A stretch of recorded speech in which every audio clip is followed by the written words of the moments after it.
Hello, everybody. How is it going? How are you feeling? Let me turn this up a little bit. Oh, your new favorite movie.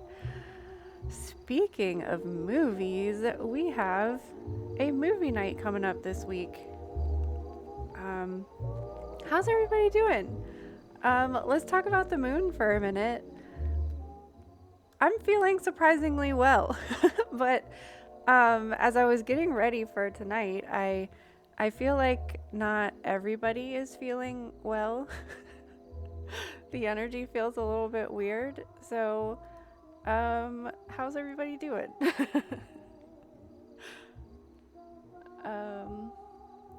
Where are we? Oh my gosh, the moon is in Virgo. I haven't used this scene in forever. Where's the... Okay. So we have a full moon tonight, or technically it was early this morning at like 7 o'clock. So we have a full moon in Virgo tonight. Ooh, you went for a walk and saw the moon. Good old Nicole, welcome. Space Craig, welcome in. How are you? Hogsters, you're feeling amazing, actually. That's funny that you say that because I was pulling up your birth chart to use you as a guinea pig tonight. And I was like, oh, Hogsters is totally doing fine right now. So you didn't really make that well of a guinea pig, but we can still talk about it anyways. Ooh, Carly went to the gym today. Yeah. You can totally count that as day 7 of our challenge. Carolyn McFox doesn't feel good. Whoa, oh no. What's going on? Maybe we'll have to use you as a guinea pig to look at your birth chart. Um, okay, I think I welcomed everybody. If I missed somebody, I apologize. I really struggle with like keeping up with the chat and everything. I don't know why. And also, I have to tell you guys, I've had like a cat hair in my eye all day, and I can't get it out. And so if I'm like blinking a lot and looking like a crazy person, it's just that's just who I am. It might change when the Scorpio moon comes. Yeah, later this week. That's how I'm kind of bracing myself for impact with that. Oh my gosh, Space Craig, you're watching Teenage Mutant Ninja Turtles. Are you serious? That's like one of my husband's favorite. And have you seen the new trailer for the new one? I just watched that this morning, actually. So it's funny that you.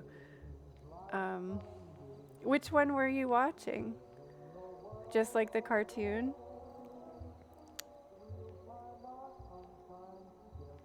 Wait, what's the worst? Oh yeah, Cosmic Harley. We kind of said that the push-up challenge or could be any challenge. Like Hoaxster said he was going to try push-ups. I'm kind of doing push-ups, sit-ups, so like whatever you want to do basically. And we're just doing it for the month of March, and what I'm planning on doing is for April to see if I can continue with 30 reps of whatever every day. Because I like once you skip a day, like I never go back to it. So I'm just gonna continue to do this challenge like whenever I feel like I'm needing it. Um, yeah. So for anyone that doesn't know, we do 1 rep of push-ups, or in this case, whatever you want to do every day. So today is March 7th, so we're doing 7 push-ups. Tomorrow we're gonna do 8. The next day we're gonna do 9, and yeah, just to like do something physical every day. Oh, the cat hair in the eye. Yeah, it's so annoying. Like I even put like eye drops in it, and it's just I feel like it's like wrapped around my eyeball or something. Sorry, that was gross. Um,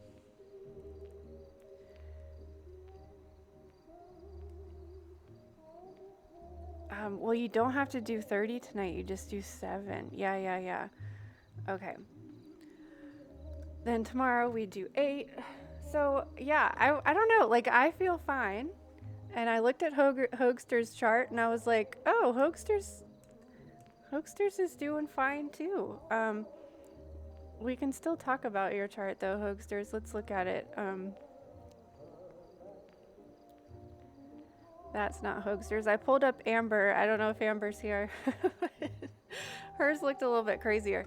So, Hoagsters, you, or the moon, the full moon in Virgo, is forming a sextile to Chiron.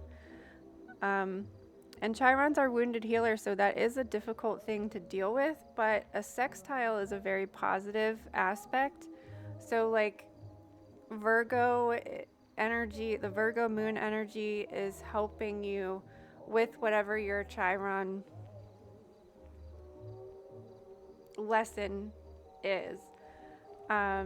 You're conjunct your north node, so that might make you feel like the moon is like motivating you to go towards your north node, go towards your north star. And that's it. That's the only aspects. And this is, it's happening in your 4th house. So this is like home and family kind of energy for you Hoagsters. So it's looking good. Like I was planning on demonstrating like, hey, this is what you should like, how to look at your new moon transit or full moon transit chart, but oh wait, let me look at the next month. Or actually, I'm still here. I disappeared for a second. I always forget to reset or what's happening?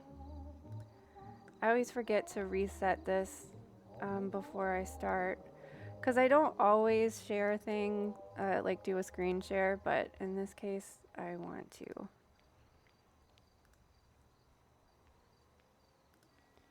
Okay, so this is Hoagsters, and we're looking at March 7th.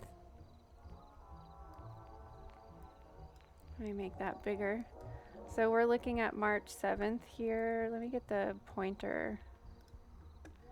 So we're looking at this one here, the March 7th, and you just have a sextile to Chiron, a conjunction to your north node, and in opposition to your south node.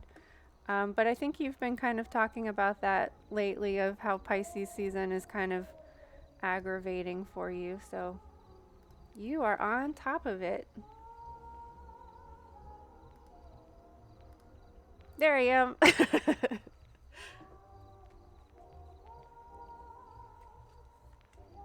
Oh, you had some dreams? That makes sense, actually. So, oh, that'd be great, Carolyn. Actually, if you could whisper your information, because I'm not actually looking at the chart itself. This is a transit chart, so I'm going to type your information into this chart, and it just pulls up this is all the full moons and new moons for 2023, and it also has all of the retrogrades. I feel like we had a command for this website. Let me just open another one. I can just put it in the chat. I feel like we used to have a command for this website, but now I don't remember.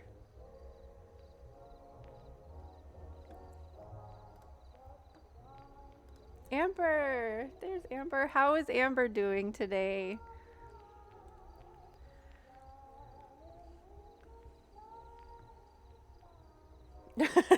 Astro chart.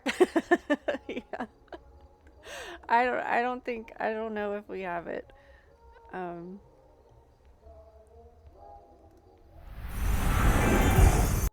I just feel like we've talked about it so often, but I might be thinking that in the planner there's a QR code for it. So I might be thinking of the QR code in the planner.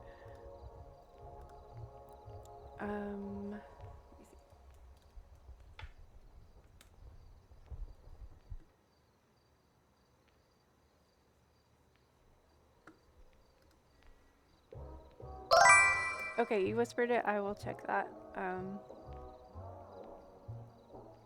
No response from Amber, so I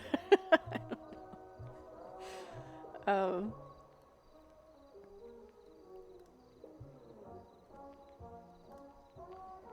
Chat commands. Let's see.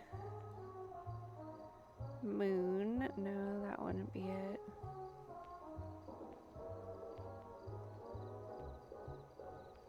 Yeah, I must just be thinking of the QR code in the planner. So if you have the Just a Phase planner,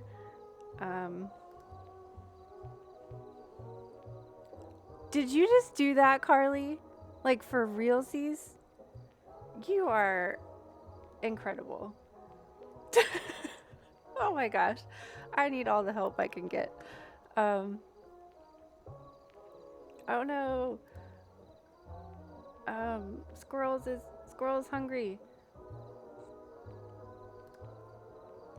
Quick, don't cry. It makes me sad when he cries. Jeez. All right. Let me get Carolyn's stuff.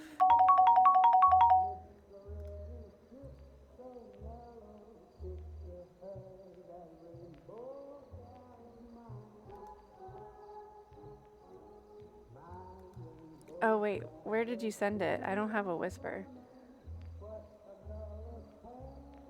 Oh, why? Let me refresh it, maybe?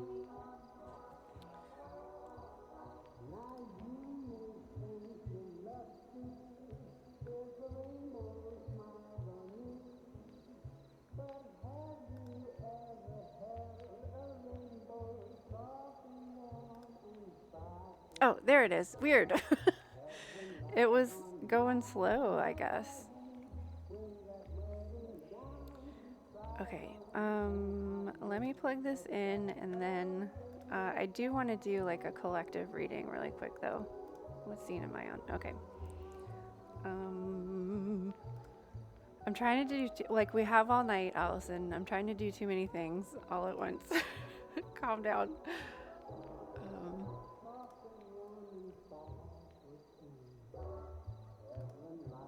Oh my gosh. Now I have too many windows open.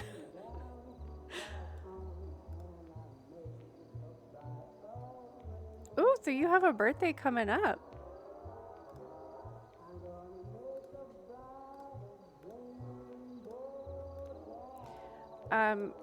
You might be like, I mean, this is without even looking at your chart. You might be just feeling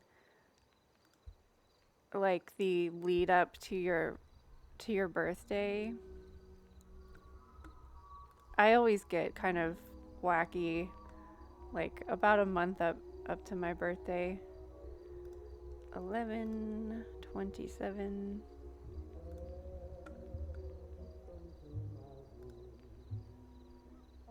Oh, PM. Whoops, my bad.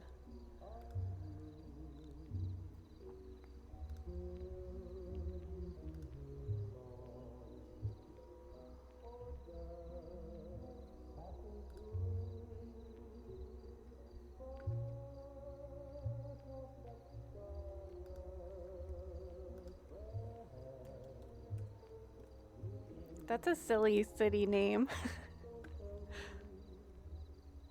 And are you in the same location? Because we have to put in, if not, whisper me your current location. Okay, and while you're messaging me that, whose chart are we looking at now? I'm pulling up Carolyn McFox in a moment, but first I'm going to get a collective reading for this evening because just, I don't know, but when I was getting ready, I was like, whoa, the energy is weird right now.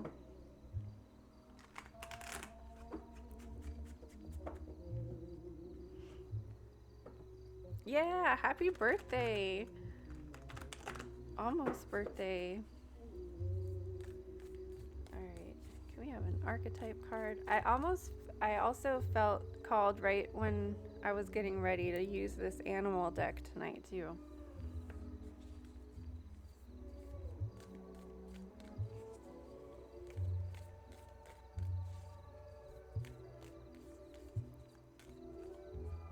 That's too many.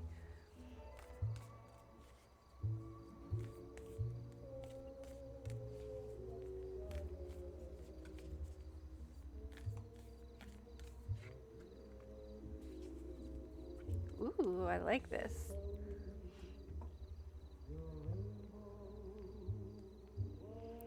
Horses have been... Isn't that funny that I was thinking, I was like, we need to work with animal spirit tonight. And now we've got an animal on this card here.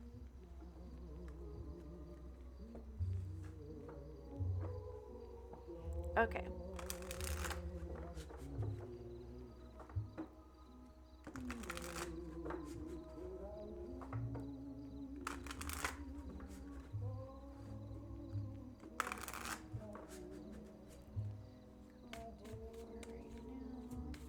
These are Archangel Michael cards.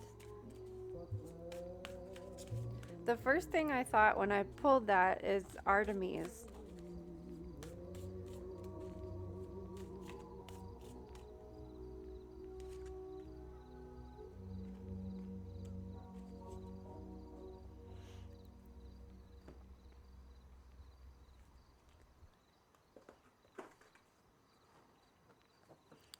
The next one is be a light to others. You have a powerful message to share. Shine your light on the world so that others can learn from you. I feel like we got that card recently too.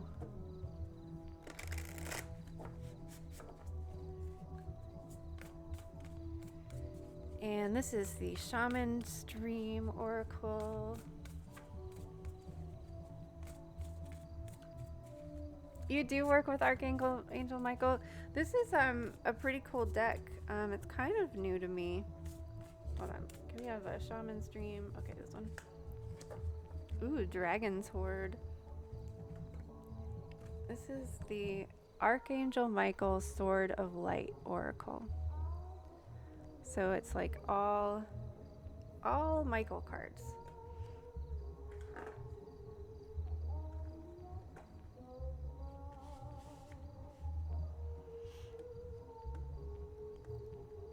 Alrighty. Let me go back to the Whisper.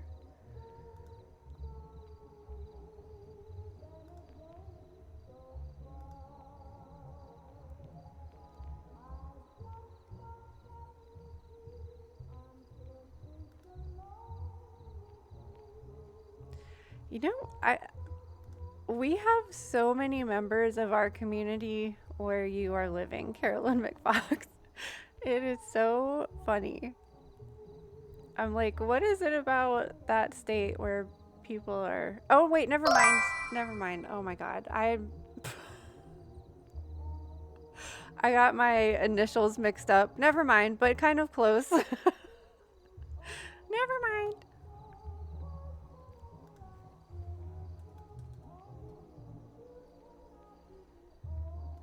Never mind. Forget what I just said. We have a lot of community members in a state near you. Not in your state. Okay. Let's get the full moon. Hide your information here.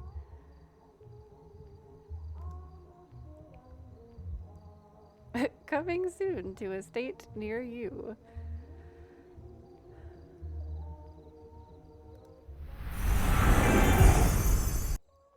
Hugsters, thanks for contributing to the Collective Healing Session Challenge.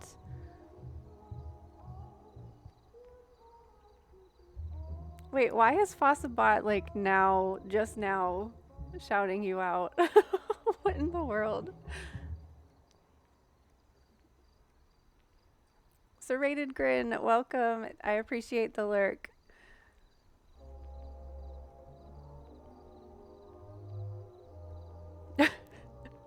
Have fun playing your game. What?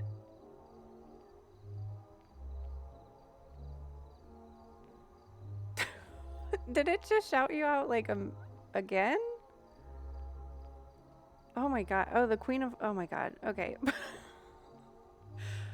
Okay. So this is the Astroseek website that generates a chart for all of the full moons and new moons for this year. I print this out for myself every year and just kind of like keep it and refer back to it whenever I'm feeling like crazy energy. So we just scroll down to today, March 7th. This is for Carolyn McFox. So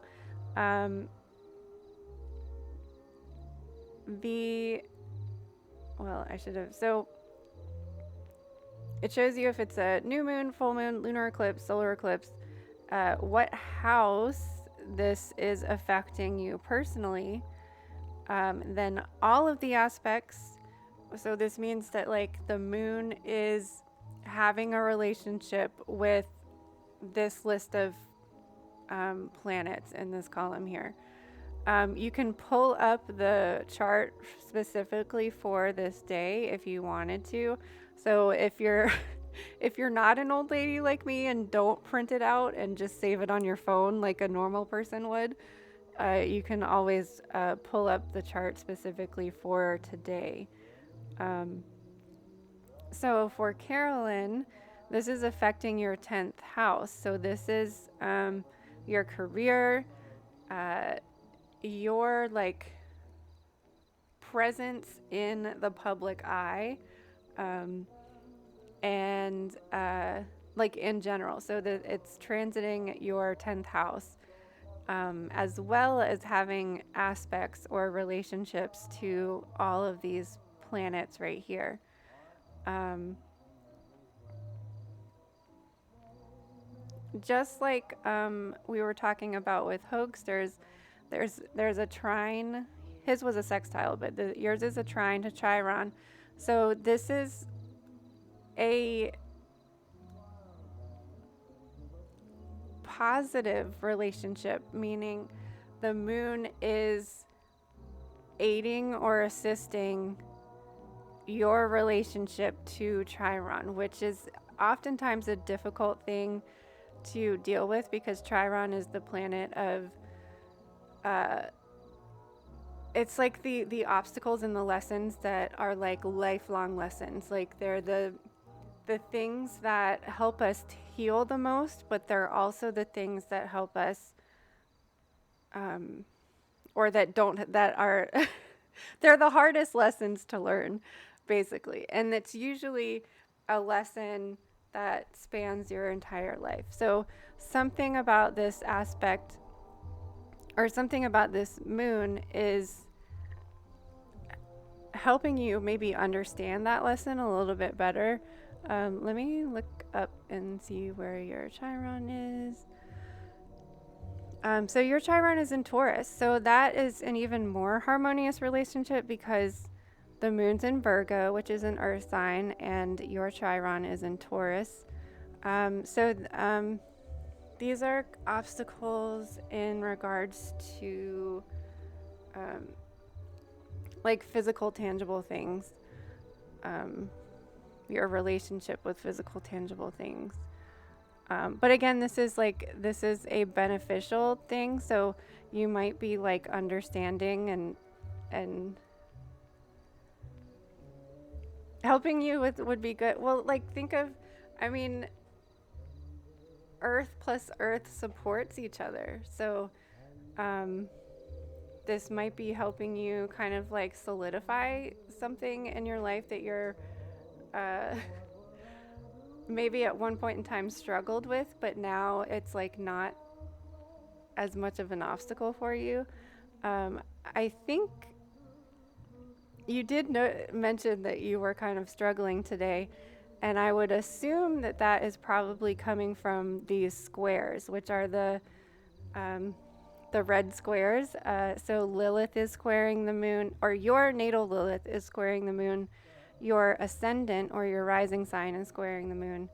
I don't know much about the descendant, but that's also squaring the moon. Lilith again is another one that deals with like wounded feminine energy. And your ascendant is essentially like who you are. Your rising sign is who you are. So the moon like is kind of butting heads. What is your rising sign? Oops, I'm on the wrong thing.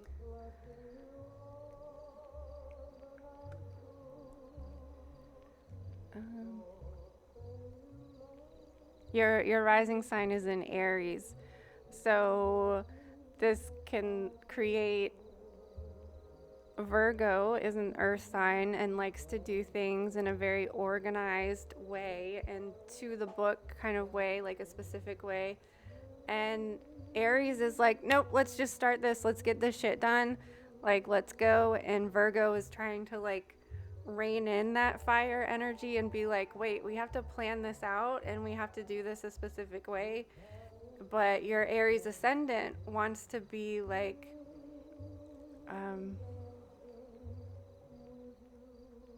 oh, did I look at it wrong? Oh, Sagittarius.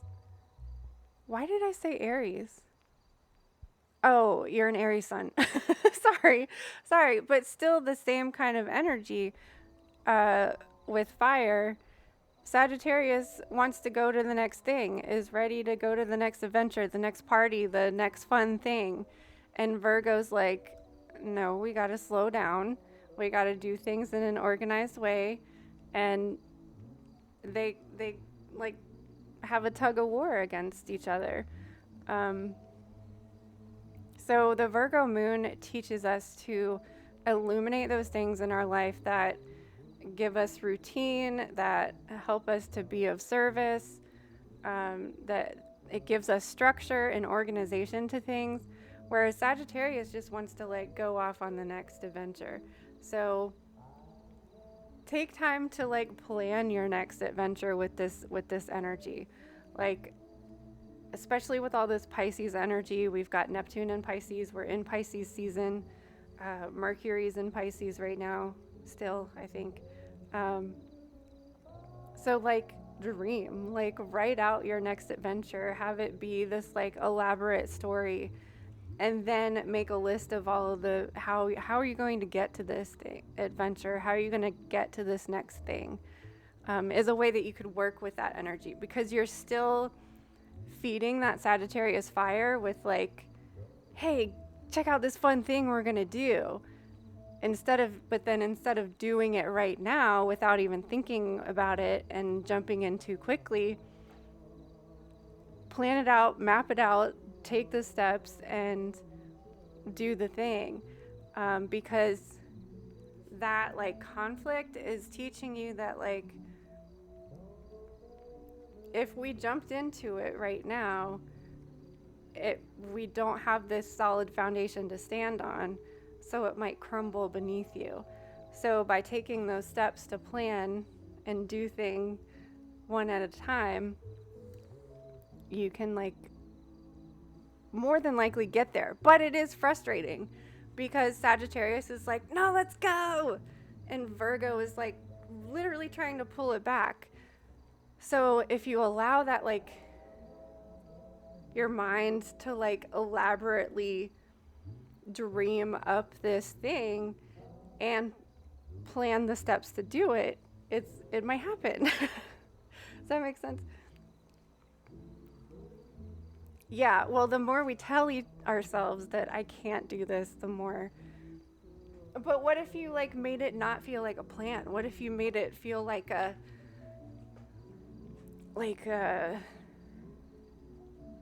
I don't know, like writing a story or a movie, or like play it, envision it in your mind. Um oh, and it's also, the moon is sextiling your north node, so this also might have this energy of inspiring you to like, oh, it's right here. I didn't even have to go up. Your north node is Cancer. Wait.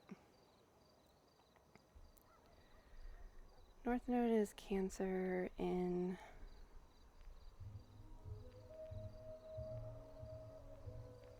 it's opposing your Neptune.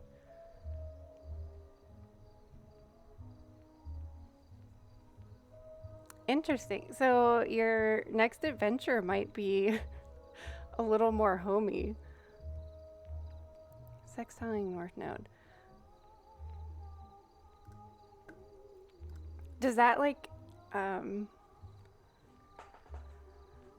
okay, that's making sense. I didn't see like what it was that you were feeling frustrated about today, but I think if we just focus on those positive things, then it helps us to like mine. My chart is squaring. I don't know. I looked at it the other night, and it was like basically like you're so like, be wary of being delusional about like what reality is, because Virgo like brings us back to reality. And so I just decided that like, hey, I'm gonna be as delusional as possible and just like create and make up this whole fantasy of like what my life is. And today's actually been kind of kind of okay. Oh yeah, hoaxers, envision it like a movie, Cuz like Sagittarius really wants to like go on adventures, but appeasing that need to get away or run away can be, it's almost like you're living vicariously through stories or books or ideas or even just like the thing in your mind. You need to clean and organize your house, and it's been so stuck, and there's some sort of karmic lesson I seem to be learning from our relationship, and it's been bumming me out again. I think that might have something to do with your North Node, because your North Node is in Cancer. So the direction that you are heading in life involves home and family. So you might be feeling conflicted because you're not there yet, but you're going to go there eventually. And the need to organize your house is classic Virgo energy. Like, were you just not able to clean your house today? Like, you didn't have enough time to do it? Because sometimes just stopping and doing, like, organizing one thing when the moon is in Virgo really kind of makes a difference. It's like, okay, we've harnessed that energy, and now we can get back to the things that are like higher on our priority list. Well, that's probably why you were feeling so anxious, because Virgo wants to organize things. And yeah, and an ADHD thing. I've been trying to, and I honestly haven't been implementing this that well. I've been trying the setting a timer thing.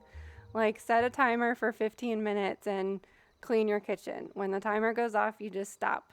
And then, like, going to another room and setting a timer for 15 minutes and cleaning the bathroom, and then you just stop. So at least, like, you get some of it done, but you're not doing, when you're on that time restraint, you're not doing the ADHD thing where you're like, I'm cleaning the kitchen, and then I decided to like reorganize the pantry and took everything out of the pantry, and now the kitchen's like a total mess again.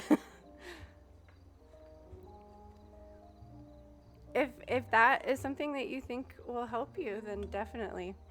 Like somebody to help you organize. Oh, that would be a dream, wouldn't it?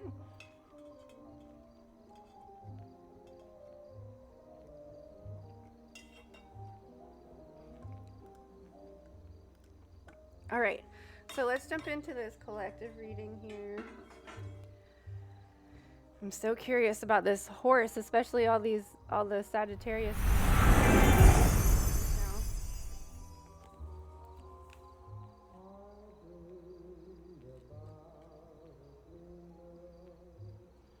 I turned right to it. Okay, so this is the hunter. The seeker, the pursuer, and the predator. The hunter hunts. They are on a precise mission with an aim. To return home empty-handed would be to fail, which is not an option in the hunter's eye. This archetype will journey far and wide, seeking the prize that calls to its heart or stomach. Tales of bravery and feats of strength often result, creating a life full of adventure. The hunter is skillful, quick, decisive, and results-oriented. Like the great hunting goddess Artemis, who carries her quiver upon her back. What did I say when I first pulled this? I thought of Artemis. Like the great huntress goddess Artemis, who carries her quiver on her back, the hunter typically has a weapon of choice. When this card appears, it is critical that you ask 3 questions. What am I hunting? Why am I hunting it? Is the weapon I hold so tightly in my grip truly needed for the task at hand? When light, this card can be focused, energized, respectful, and seasoned. When dark, this can represent a responsibility, a violation, violent, and poaching. Go deeper with Frida Kahlo's The Wounded Deer. I don't think I've seen that one.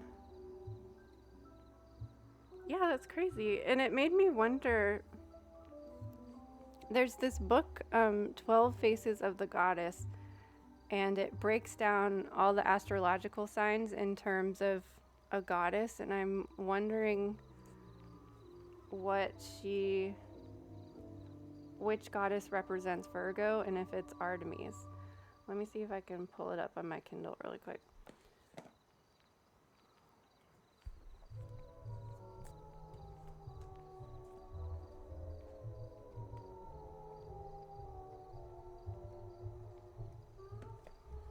Sometimes it has to download. Okay, it's right there.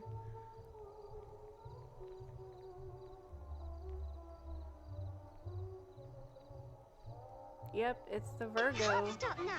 But we insist. It's the You must Virgo. join us in a cup of tea. Arsel, thank you so much for the raid and for bringing your community here. How are you and what were you streaming? How was your stream? Welcome to Wonderland.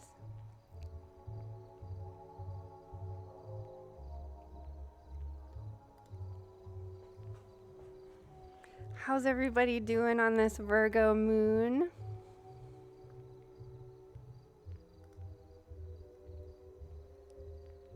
Ooh, so you were streaming about paranormal and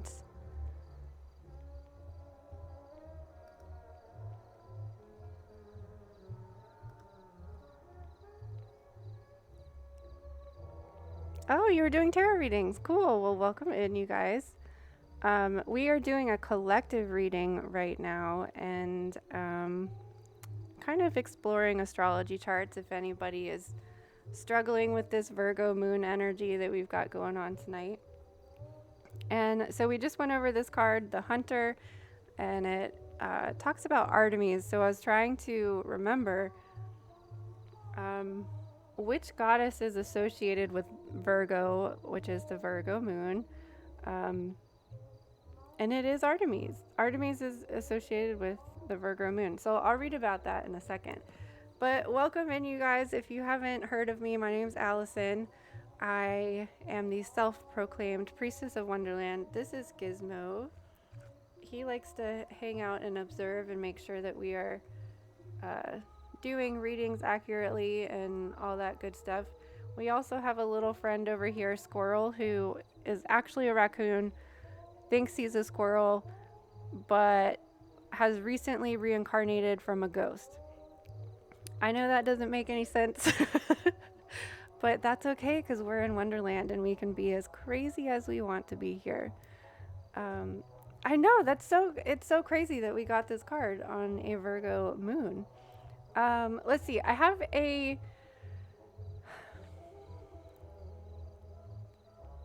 a raid video. It's a little... Let's just go ahead and play the raid video because it's there for a reason, right? So welcome in, raiders. See if you like this crazy energy that I have to offer, and hopefully you'll stick around and hang out with us tonight. Hi, friends. Welcome to the Mad Tea Party. Grab a clean cup. Everyone move down. Let's make some room. Let's make some room to hold the space. If they want to join us. We got new Spritlings! Okay, I'm glad this was the right way to go. Hello, friends! Hi! My name is Allison, and I am the self-proclaimed priestess of Wonderland. I've staked my claim here through the looking glass. I am here to encourage you to do the same, to be the priestess of your own world. Or the king, or the queen, or the dodo bird, if that's what you want to be. Here's some cleansing smoke for you. I want to inspire you to be the change that you want to see in the world and to live the life of your dreams. So I am claircognizant and clairsentient, and what that means is claircognizance is you just kind of like know things. I receive messages that I don't really know where they come from. And clairsentient means that I'm able to feel physically what you are feeling in, or what other people are feeling in their body. And then it'll be gone. I just got really like choked up about that. Oh my gosh. You need to just like let it out. and love and let yourself be loved. Whew. I use tarot and oracle as well as my own intuition and guidance from my guides to help communicate messages from a spirit that you are meant to hear. So this community that I want to create here in Wonderland, we're about to make some friends. Oh, then you're my friend. You my friend?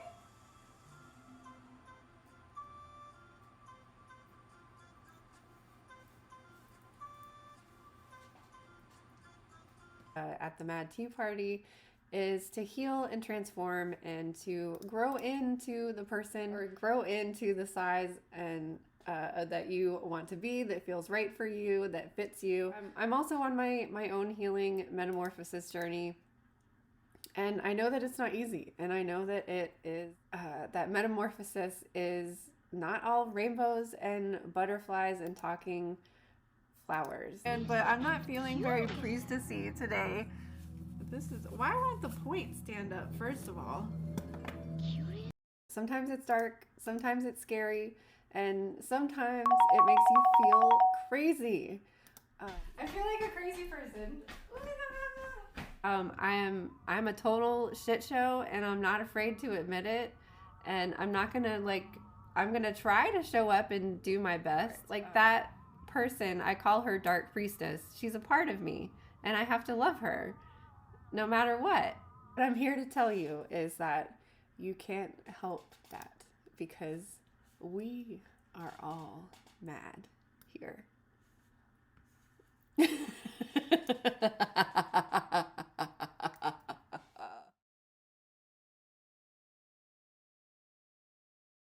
Are all mad here. I need to make a shorter one of those, but man, is it easy, so much easier to explain like who you are by just like playing a video.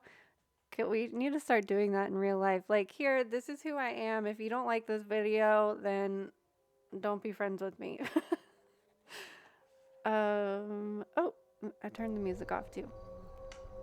So, welcome back, Amber. We just had a raid.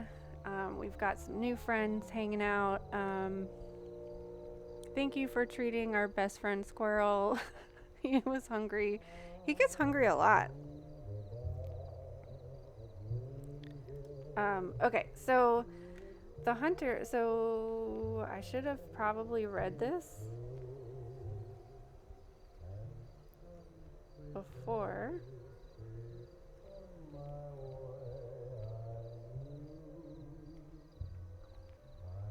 Oh, okay, so in this book, let me just freaking read it. I'm having trouble focusing.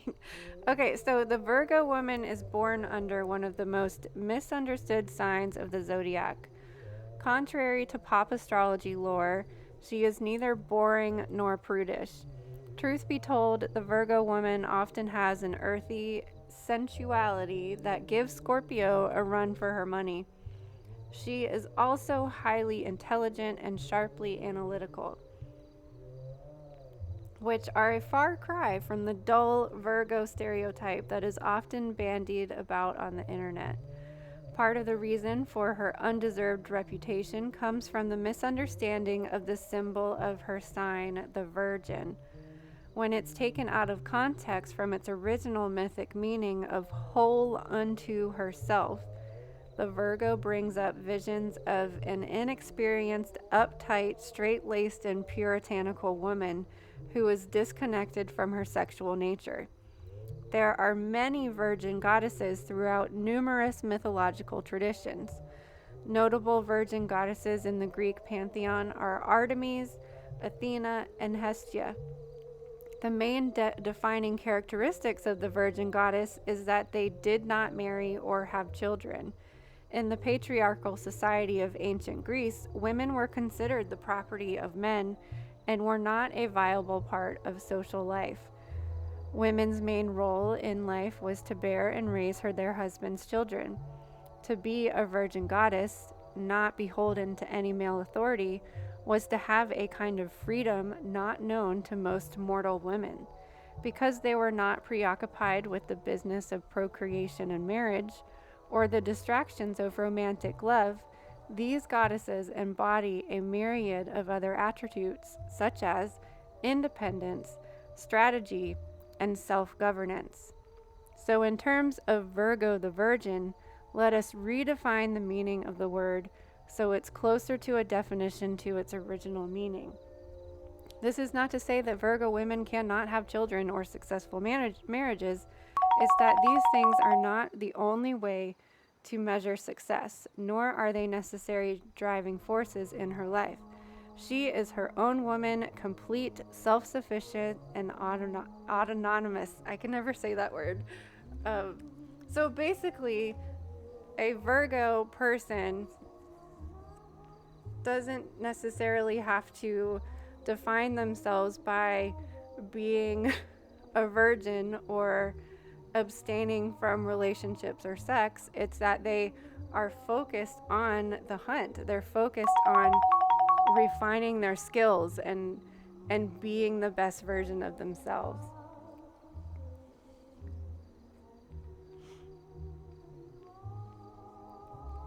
Which I love. And autonomous. Thank you, Carly. That does help. Oh, and Carolyn McFox too. Thank you. So crazy that we got this. I mean, not crazy. You can't make this shit up, right? Oh, I forgot to light a candle. Oh, well. We also have Dragon's Hoard, protecting the future. In the Dragon's Hoard, jewels and precious objects scatter the ground, while ancient scrolls inscribed with the wisdom teachings lie within reach. This is a rich opportunity, and you can fill your satchel with the treasures you like best. Take the gifts offered you and dedicate them to your well-being of all, beginning with your own. Oh, you forgot your candle. That's okay. Thank you for rating Arsenal or Arsel. I'm definitely, you guys definitely go check out Arsel's channel for some more tarot readings. I appreciate you dropping off your friends here. Thank you so much.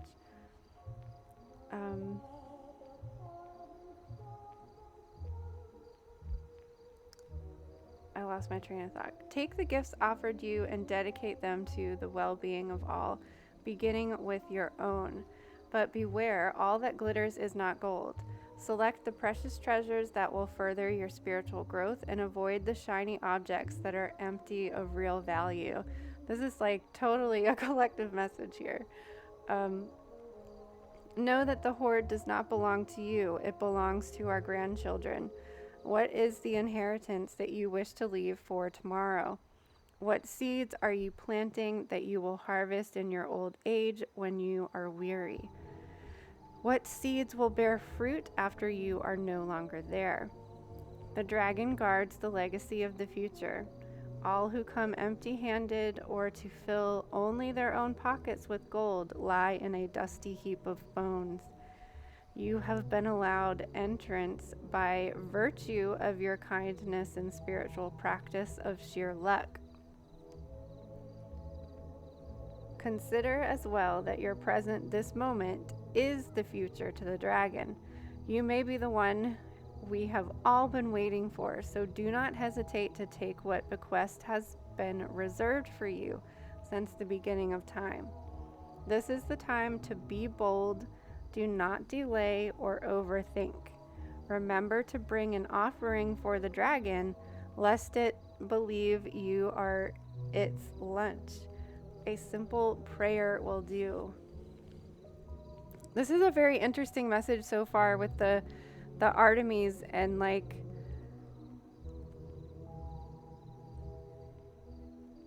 aiming your goals with the entire collective in mind, like for a better future for everybody, for a better future for generations and generations to come, and making selfless decisions that are for the betterment of the collective, protecting the future. It's such a message for you.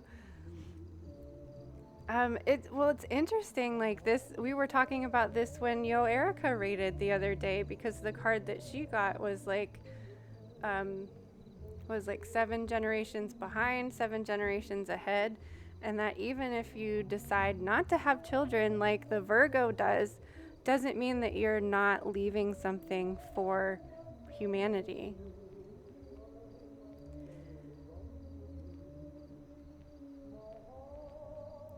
Where's the book for the Michael? Oh. I was like, I just had it. The world needs people like us who are kind, giving, and spiritually tuned in. You have the grace and wisdom necessary to help others heal from all manner of emotional and spiritual wounds. Know that you do not need to be engaged in a direct, hands-on, or traditional method of support to be of assistance to them. You present an example of compassionate, non-judgmental living that people can learn from just by being around you. While your presence itself is a gift to the world, many of us in the angelic realm see you as a spiritual teacher. We think it's time that you shared your light with a much larger number of people. You already know all you need to know. Perhaps it's time you stepped out of your comfort zone and became a mentor or coach to those who are struggling in the world. What you learned that allowed you to make it through all of your difficulties and challenges can now be shared with others, acting as a beacon to guide them through their own dark times. So basically, be yourself, the highest, best version of yourself for the betterment of humanity. We can't, like our society is so selfish and like forgets that we need to care about everybody in order for all of us to win. You're in the process of stepping up more into my calling in this vein. That's incredible. Well, we did just do your birth chart right before I picked the cards. Oh wait, but I picked the cards and then we did your birth chart. So it does seem like very similar messages. It's crazy, isn't it, hoaxers? Like, it's so crazy to me. I don't know how a lot of people sleep at night, to be honest. Hoaxsters! What did you do?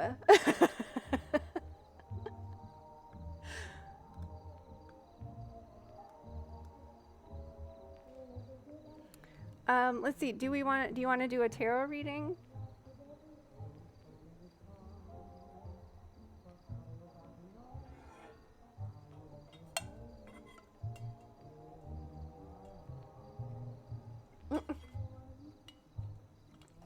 You of all people should know.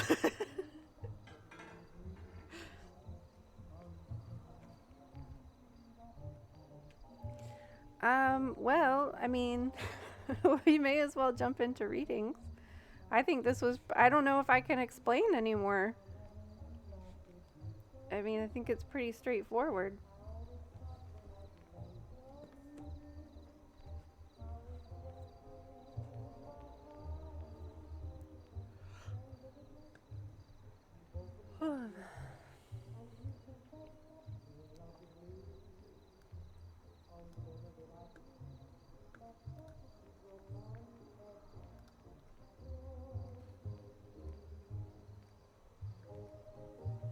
Let's see, what do we want to do?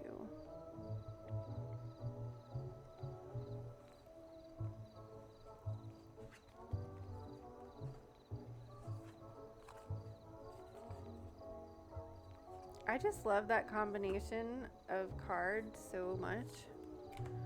They just go perfectly together.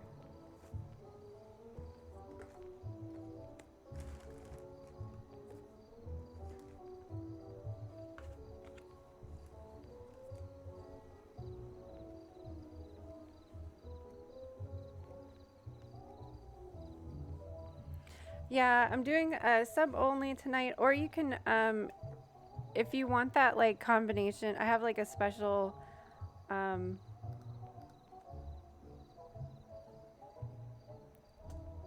what am I'm calling it the archetype. I don't even remember now. And I have readings available in the coffee shop for 444, or subscribe. So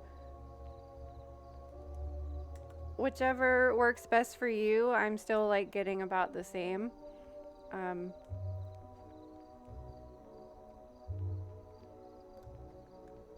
what am I calling it?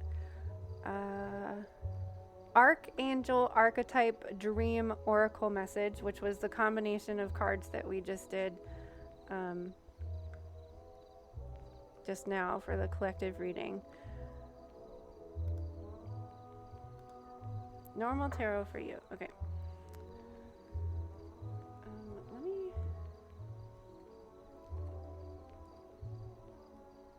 I'm gonna cleanse. Oh, wait. Let's light the candles so that I can cleanse the deck because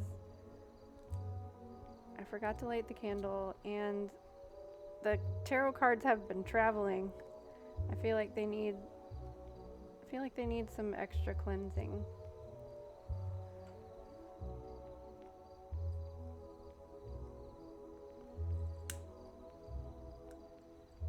Oh, Hoaxsters, I don't have a moon deck anymore.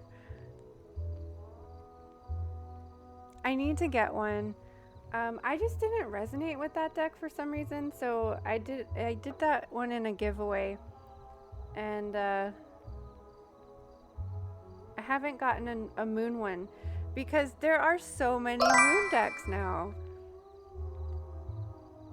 Priestess of Wonderland. Shadowmax, hello.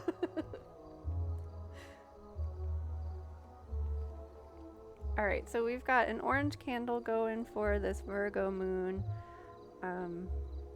I live in a place that has red clay, so I consider the earth being an orange color because it is like this brick red kind of orangey color. I haven't gotten a moon deck yet, Hoaxsters. I gave it away and I'm looking at a couple different ones. I should put them on my wish list. I can't think of what they're called now. I might be able to look it up.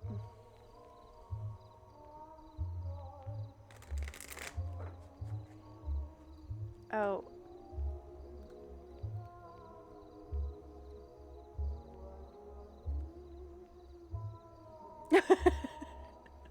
Carolyn, you put your question in there. Sorry, let me put the label, nope. Oh my gosh, I'm on a roll tonight, you guys.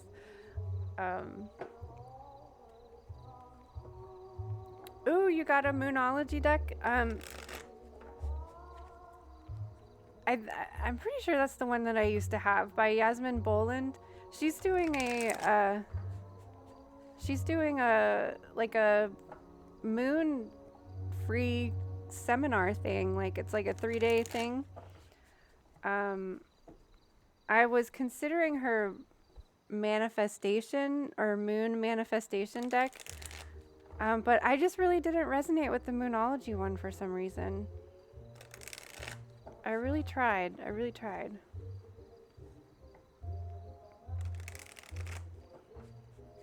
I was thinking about it. It was at a random time though. I think I had to like double check my schedule so that I could.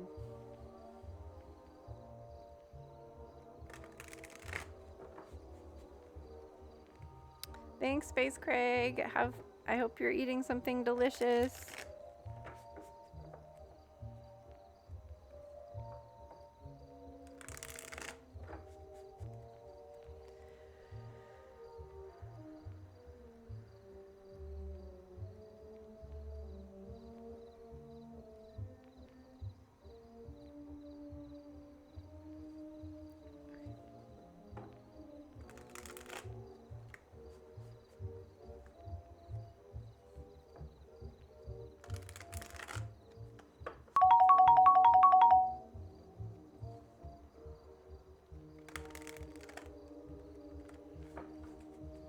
Can you believe that squirrel is at level 13 already? It's all those treats you guys have been feeding him. Hoagsters, what? What is this?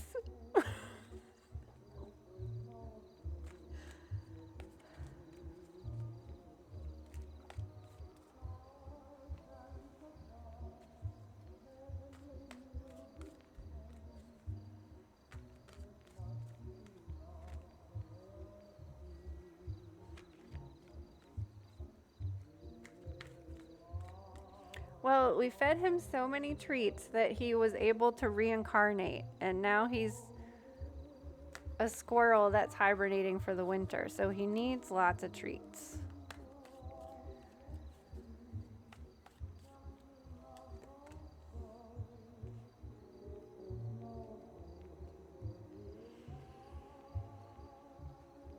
Let's see, what oracle deck do we want to do for you then?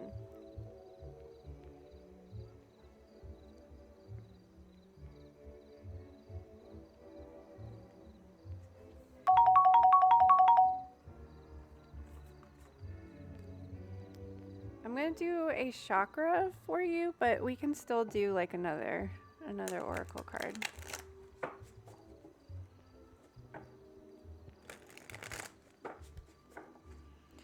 All right, hoaxsters, we have this poor little guinea pig carrying all the sticks by himself.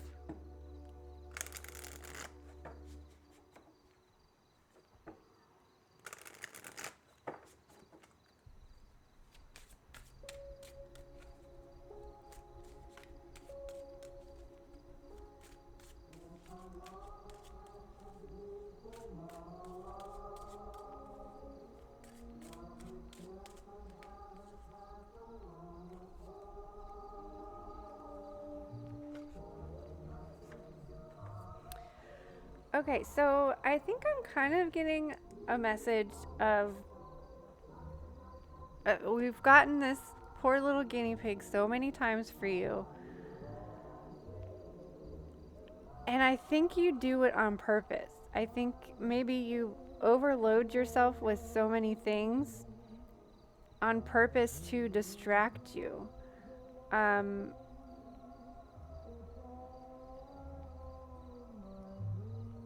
And I don't it doesn't necessarily feel like a self-sabotage thing. It feels like maybe you feel like you're not ready for something yet. And so you're distracting yourself and you're saying, oh, well, once I do this thing, then I'll do something. Once I finish this, I'll do that. When the time is right, I'll do that. And I think that Spirit is asking you to put down a few of these things so that you have less distractions and you're able to manage and balance things a little bit more easier. And then things are going to be more clear for you. I feel like this might be in regards to connecting to your intuition or your spirituality or even maybe your creative side, that I'm getting the feeling that you feel like you're not ready for whatever is coming out of this cup, but like I think you're being told that you are. We have a throat chakra card. Allow divine truth to arise within you. Feel it radiating from you, connecting you more deeply with yourself and all around you. Know that the truth you hold is meant to be shared with the world.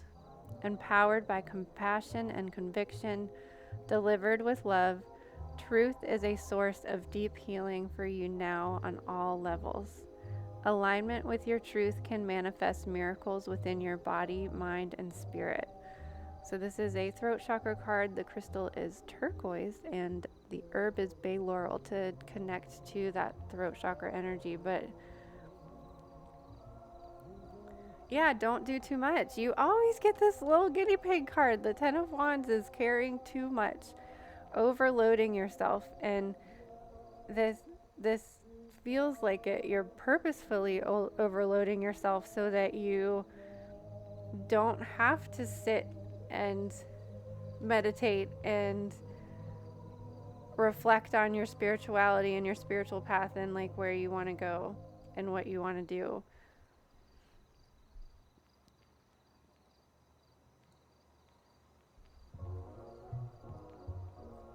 Ooh, we haven't used, let's do the hidden wisdom or hidden, yeah, wisdom of the hidden realms. We haven't used this one in a while. This is a good like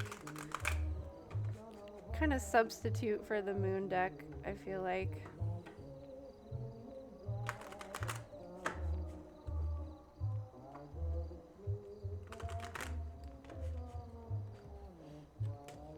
We have a hidden realms card for hoaxers. What? Man, I just changed the light bulb in my salt lamp and it's out again.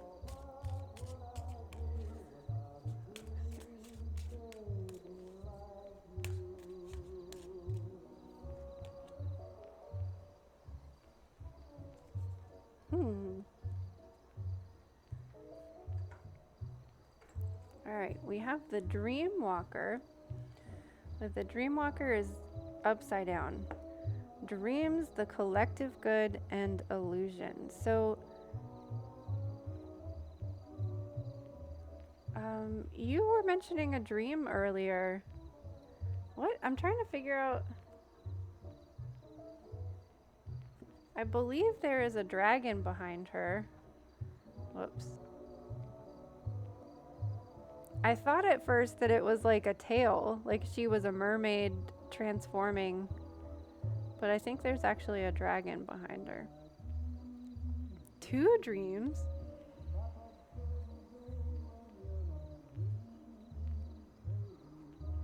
Well, are you meditating though? We all make excuses not to meditate.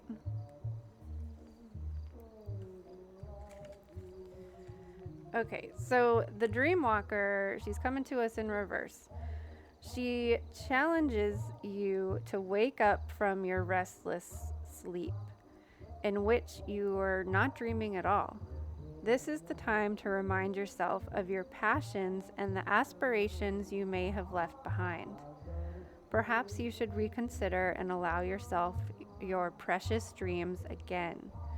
Don't give them up. There is always a way they can return to you as long as you don't try to dictate the forms they take.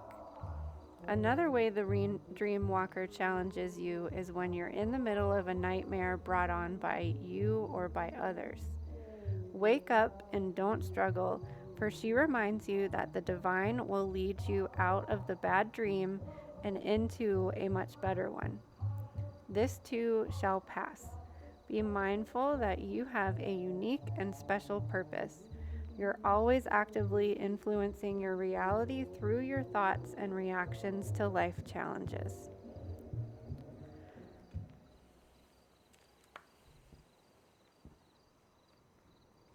Well, I don't know how much you need to drop, but we have the 2 of Pentacles here, so if you can juggle 2 things, so that, I mean, that sounds like a lot. That's like dropping 8.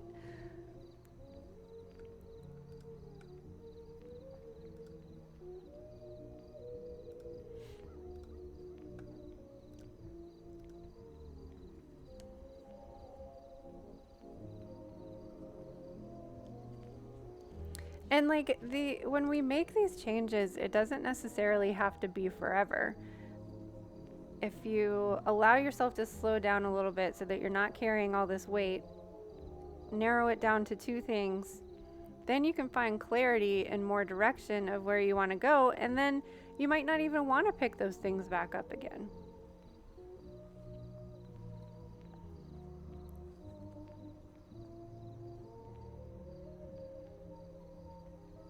Release and look for a brighter future. I think that's what the moon is asking us all to do right now. We've got 2 weeks to release the things that we need to let go of. And then on March 21st, when the moon is in Aries, we're going to pick up the things that have our highest good on the horizon. We're letting go of these things that aren't good for us, that are weighing us down, and we're picking up new, more delightful, and brighter things for your future.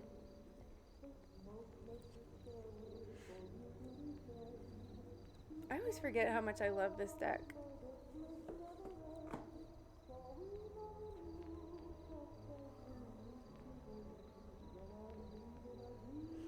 So they were good dreams then. So that's good.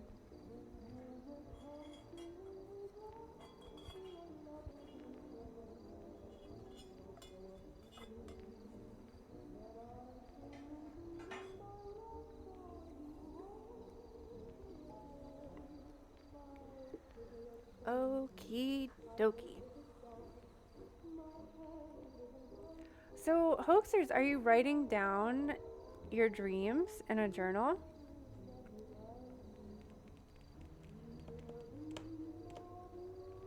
That's also another thing that the Virgo moon. Princess, you must join us in a cup of tea. Amber Wolf, thank you so much for rating. How are you today? What were you streaming?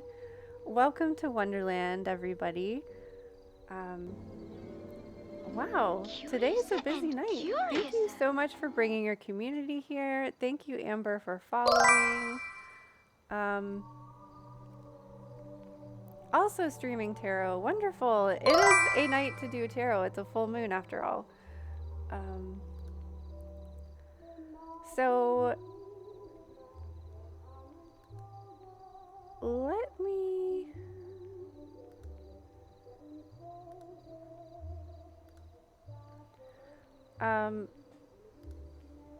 welcome in, you guys. My name's Allison. I'm the self-proclaimed priestess of Wonderland.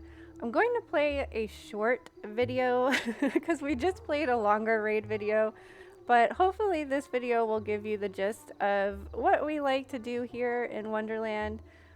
So come on in, get a cozy beverage, and join us for a cup of tea.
Thank you so much. Welcome to Wonderland, you guys. Amber, let me grab a card for you. What deck do I want to use? Let's do the Wisdom of the Hidden Realms again. I always forget about this deck. I understand if you've got to raid and run. Let me just get a Wisdom of the Hidden Realms message for you really quick.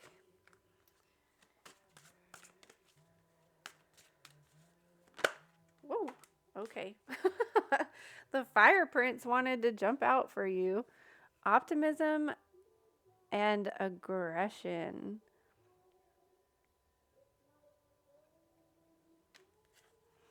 Number 40.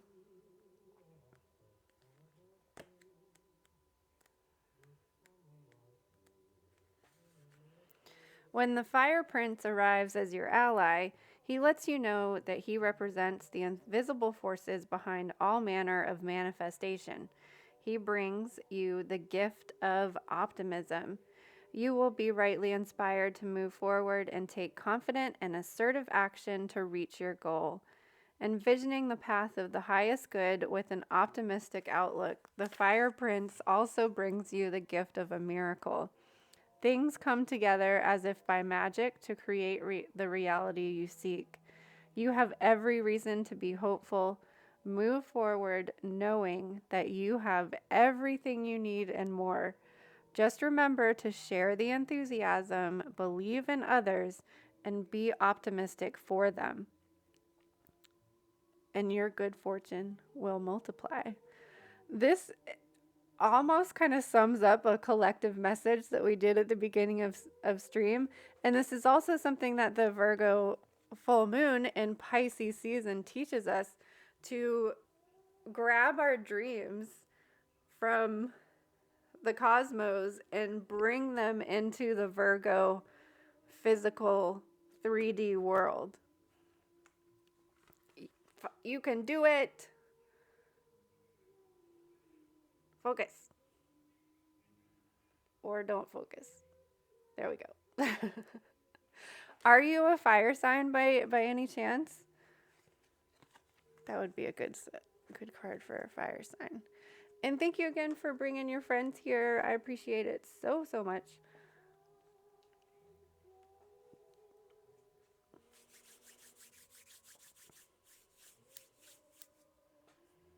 Oh, you just started your own business. Congratulations. That's awesome.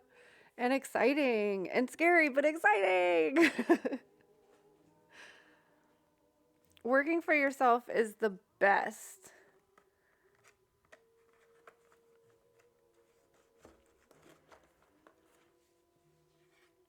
You just got to hold yourself accountable is all.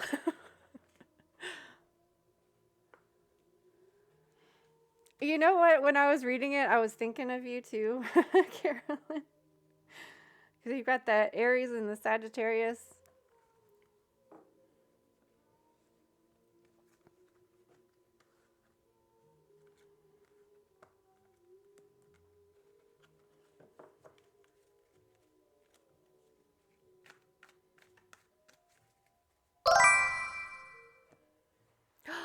Gixer girl, happy full moon. You have just been welcomed by our little squirrel friend. Happy full moon. Long time no see. It is way too early for you.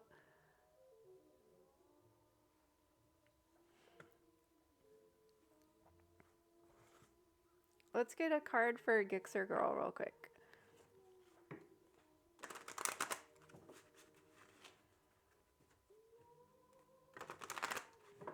Oh yeah, Carolyn, I'm gonna have to go back up to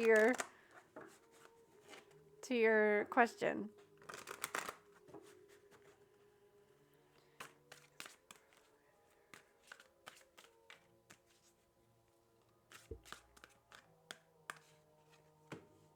Oh my gosh. Did you hear that message? Were you here for this message? I literally just read this card. I was trying to get you a card because I know it's been so long. Hoaxers, I can't wait to see your coloring page.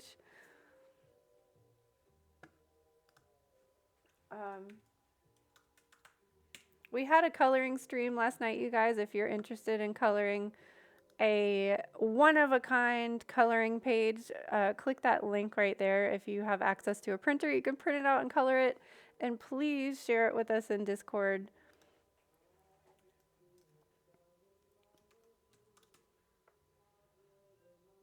I know, hoaxers, I saw it. I can't believe you did that in one sitting. That would have taken me forever. I'm so slow. Oh, thank you, Carolyn. How to move out of wounding into feeling personally empowered more again.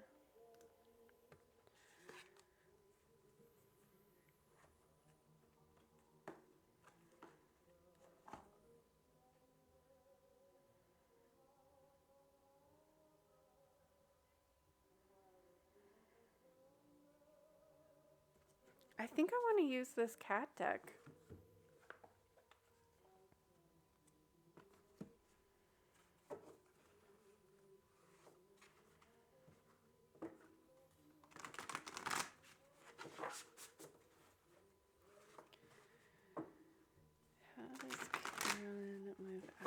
wounding and into. Oh, good. You like cats? This deck just feels like it has the energy of transformation. So that seemed fitting for your question. How do we get?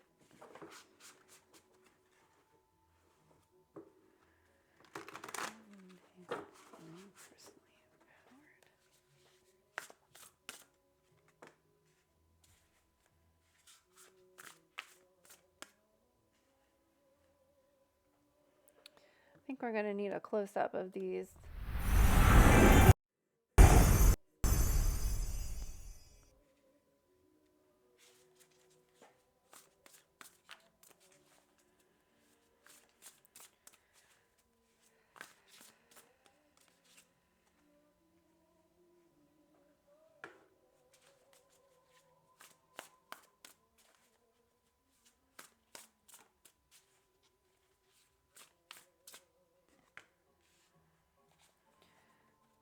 Wow.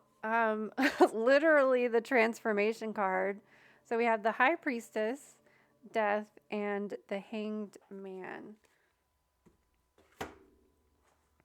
And I'm kind of getting this message of like, what makes you think that you aren't already making this transformation?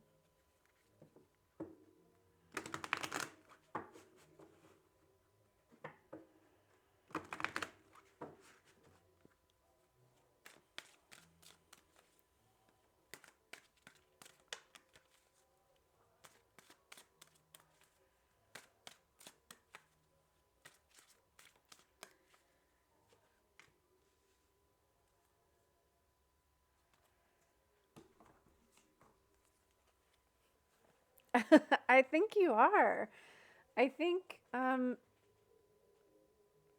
that's why the Hanged Man is here. Like, look at it from a different perspective. We can get some clarity about it too, but I wanted to dive into this Oracle card first. First of all, number 44, that number has been jumping out today. The Lady of the Mirror, reflection and non-judgment.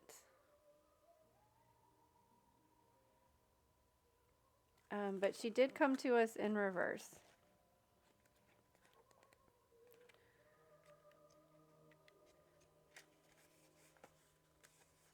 Oh, wait, it doesn't matter. It's the same message if it's up or down. So the Lady of the Mirror is both ally and challenger. She's asking you to see yourself in the mirror made by the events in your life. She represents the powerful force of the law of attraction and reminds you that what you are is what you attract.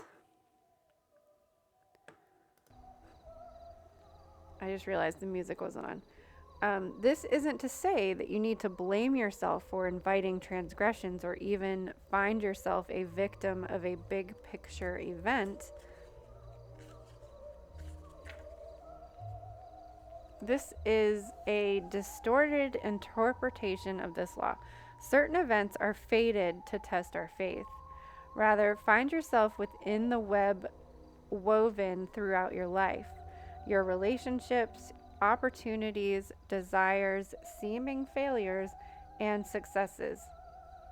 Observe how you've responded to life's challenges, great and small. Be aware of what is familiar in the present. Release all judgment and accept things exactly as they are with love. Oh my goodness! Medium Jenny Lee! Ah! Thank you so much for rating. How was your stream? What were you doing on Variety Tuesday? Carolyn, I'm going to pause just for 1 second. It is a raid-tastic evening. I'm not going to play a raid video because I'm pretty sure you guys already know me.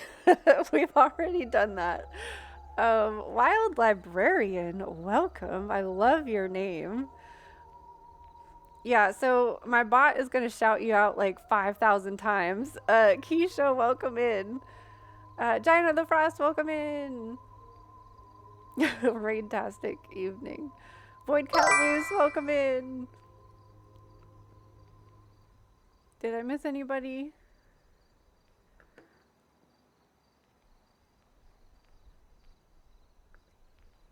Carolyn McFox, are you taking notes on your reading? I love it. Welcome in, you guys. I hope you had fun in Medium Jenny stream. Michael, thank you. Welcome in. Full Moon Raid. Wait, who am I? Really? Really? Do we have to play our raid video again? I just feel bad for the people that have already watched it like a million times tonight already. Okay, Medium Jenny Lee, let me get you a card from this deck because it's kind of on fire tonight. And thank you so much for your surprise reading today. It couldn't have been more perfect, and it totally made my day. Thank you so much. I'm going to attempt to repay the favor. Whoa, okay. This one. The Metal King. Discipline, armor, and boundaries. Interesting message for... These ones don't focus very well, though. Alright, let's see what his message is really quick. Oh, and he was in reverse, too. Be mindful of codependency and enmeshment when the Metal King comes as your challenger. He's inviting you to address how overwhelmed you may be around other people. Do you pick up their feelings like a sponge? Do you feel you need to heal them so that you feel better? Get grounded, be clear about your own personal boundaries, and restrain yourself when you feel like jumping in to help without being asked. This is a calling out card. This is also a warning against forming unhealthy relationships in any area of your life. Interesting. This is also a pretty good Virgo in Pisces season, Virgo moon and Pisces season message.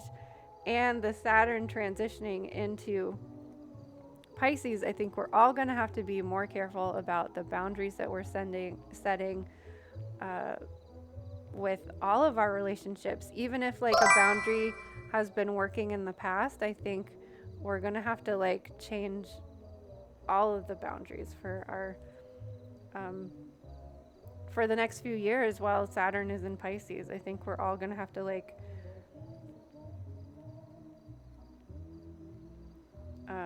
reevaluate all of those things.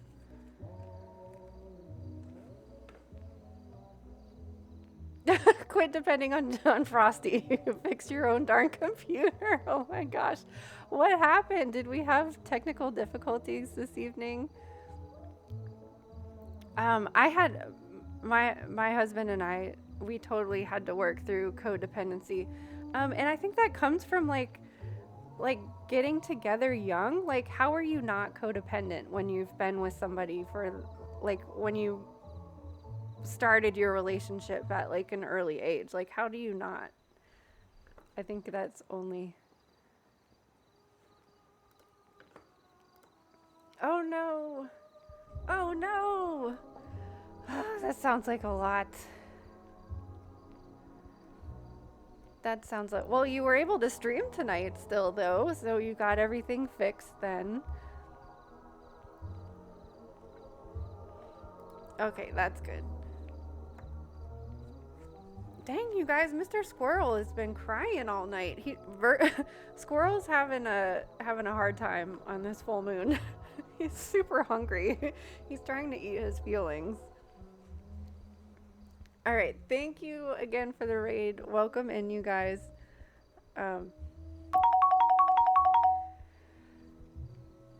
Let's get back to Carolyn's reading. Let me refocus. Did we finish reading it?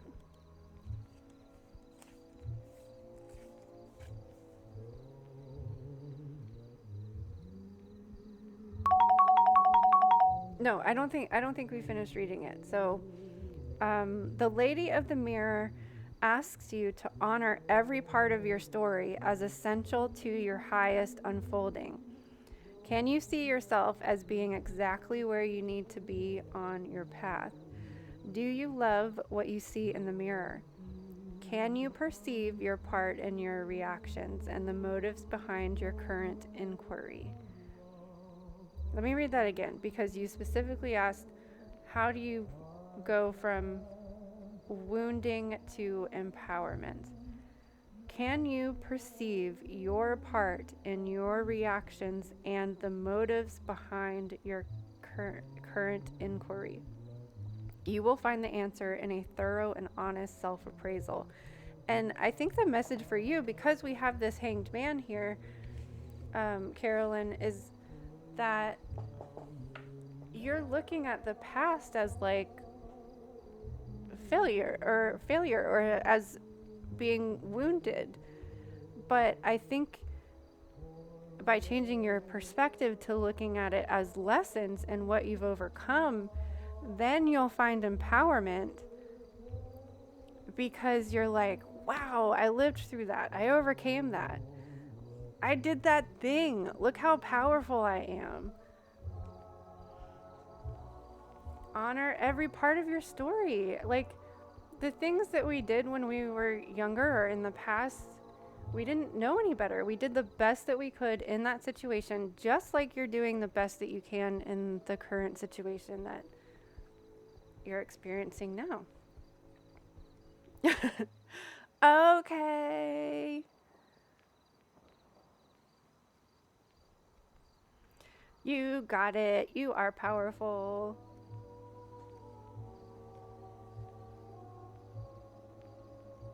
And you already know that with the high. I didn't even talk about the high priestess. Was the first card that we got. You already know that.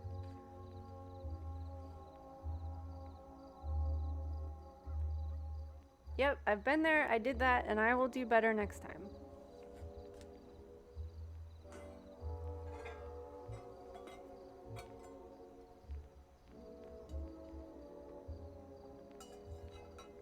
Oh, thank you guys so much for giving Mr. Squirrel the snacks. I don't know why he's crying about it all the time. Let's get a chakra card for you, Carolyn.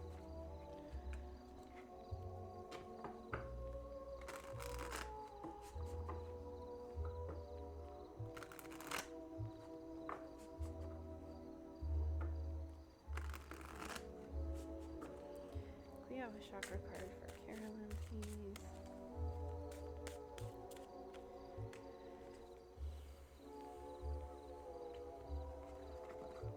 Seductive flame. You are coming alive in the best, most empowered way. The energy permeating your auric field is magnetic. Your senses are heightened, your creativity is surging, and your vibrations are high. This joyous energy is rising within you like a victorious inferno, so hot it's impossible to extinguish. Let your fire burn bright. Others will be inspired by you as well. Life wants to come through you right now. You are advised to allow it. This is a sacral chakra card. The crystal they recommend is carnelian. The herb they recommend is coriander to activate the sacral chakra. But I think that you've got enough fire in you that you don't really need those. You just gotta flip the switch and turn it on. Aries, Sagittarius.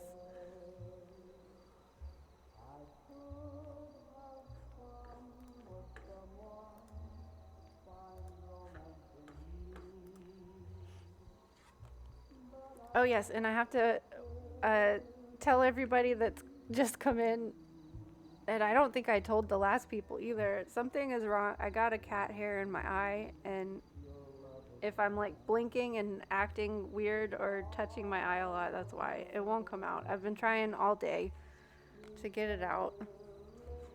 I guess it's just gonna come out when I wash my face later. So if I'm just like spazzing out over here, don't worry. It's okay. Loving this tarot deck, by the way.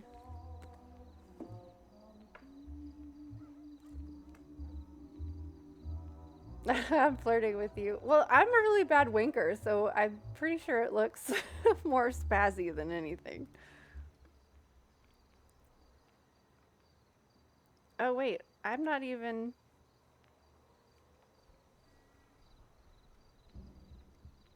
Wait, is the cube being wonky? You're welcome, Carolyn.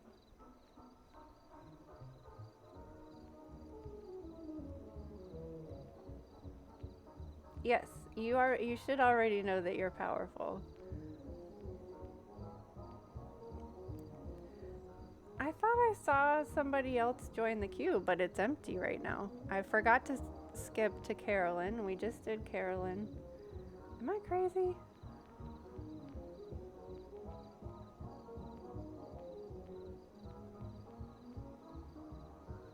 Yeah, Laurel Bush, why didn't it?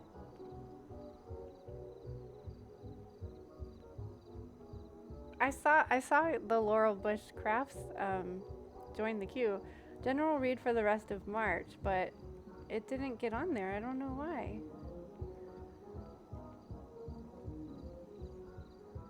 Well, anyways, Laurel Bush, it's your turn. What's coming up for the rest of March? Well, there's nobody...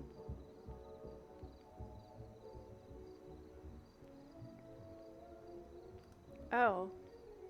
Because, see, mine says it's empty. I don't know. Whatever. It doesn't matter. It's your turn anyways. I'm kind of feeling like using the cat deck again.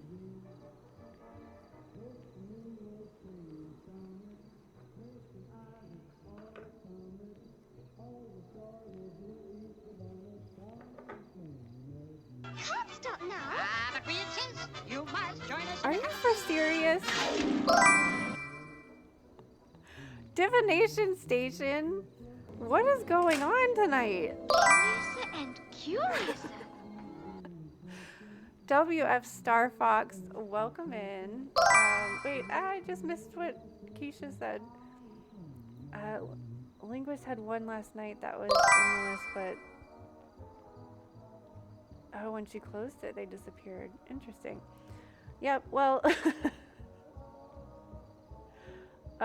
welcome in, you guys. Divination Station, how was your stream? Were you doing tarot or were you playing a game? I've noticed you've been playing a lot of games lately. Welcome in, you guys. Sister Blue, how are you? Should I play? Okay, I'm gonna play a video real quick. It'll be the short one, okay? For those of you that don't know me, my name is Allison. I am the self-proclaimed priestess of Wonderland, and I'm gonna play this quick video to welcome you in. Grab a cozy beverage and join us for this crazy Virgo full moon energy.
Welcome to Wonderland, you guys. Thank you so much for bringing your community here. Let me pull a card for you really quick from this Wisdom of the Hidden Realms Oracle.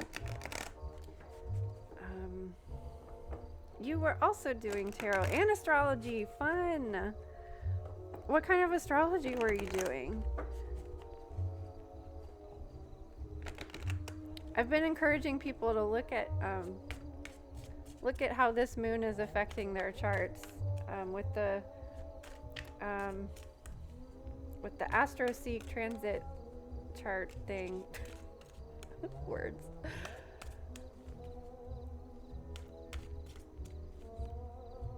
Can we have a card for divination station, please? Ooh, the Shadow Queen. I feel like this might be one that doesn't do reversals, but let me make sure. No, it does. Okay, so the Shadow Queen, acquiring knowledge, insecurity, and manipulation. But she's coming to us in reverse. I just want to show her upright first. You're a Pisces?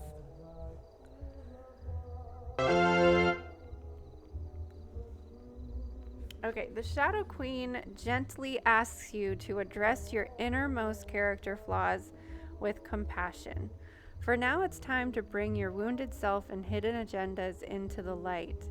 You're seeing the tangible results of those aspects of your nature that have evolved in response to the difficulties in your life. They've been a means to help you survive. Perhaps you're falling prey to insecurity masked as elitism and arrogance, believing that you know best, to comparing yourself with others, or to being fearful and self-sabotaging. You may have been taught that manipulating others rather than being direct is the way to get your needs met. The Shadow Queen reminds you that manipulation in any form isn't the best method of getting what you want.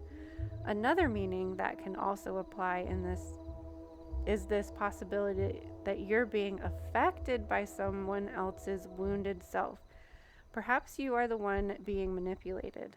Whatever the case, it's time to take a fearless personal inventory and observe what part you play in the dramas and potential disasters in your life. When you come to the place of humility, forgiveness, and grace, then you may proceed again and walk into the light. There is great value and strength in facing your own shadow in the realm of the Shadow Queen. So this kind of ties into what we've been talking about all night of collectively as a society, we are needing to, and I think this Saturn and Pisces transition is helping us like transition into this of not, we have to be considering the collective when we're making decisions as we move forward as a society, and just doing what's best for everybody and moving away from like doing what's best for the self, because that's like what society has taught us, to like put ourselves first and only think about ourselves. Your mom was a narcissistic personality disorder, queen of manipulation. Wow. And this moon is highlighting these things that we are like moving away from, and understanding that like because your mother was like that doesn't mean that you are like that, and you strive living the opposite way that she does. That's almost kind of like what we were saying in the last reading, of looking at everything in our past as a lesson and not judging anything about it, just seeing like, I overcame that, I did that, I saw that, now I know better, and now I'm gonna do better.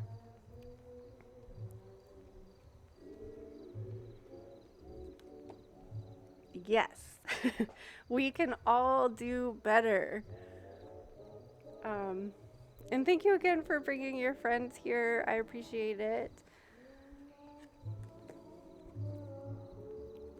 What are we doing now?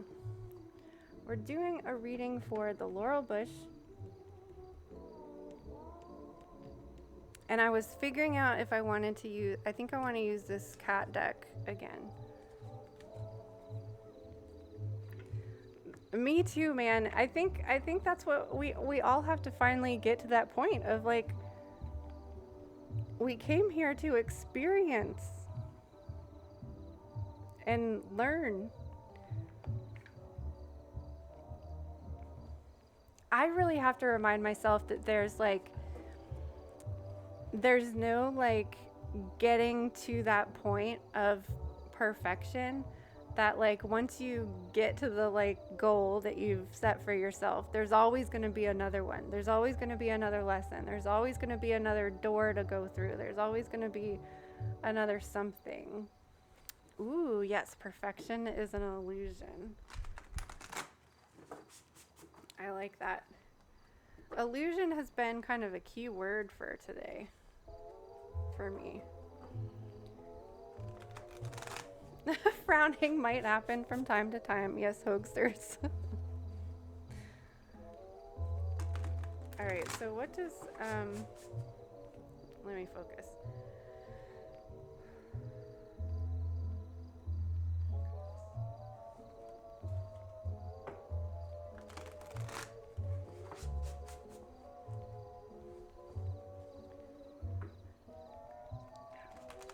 Oh my gosh, this deck is like almost too big to shuffle for me.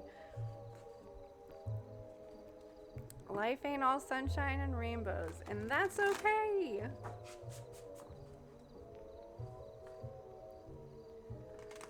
All right, what does Little Bush got going on for the rest of March?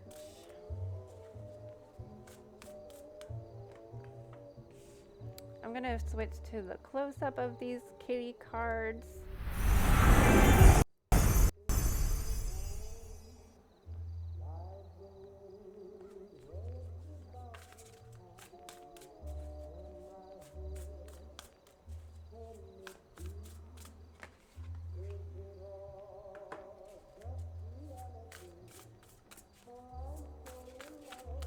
Laurel Bush, when is the don't you have an event coming up?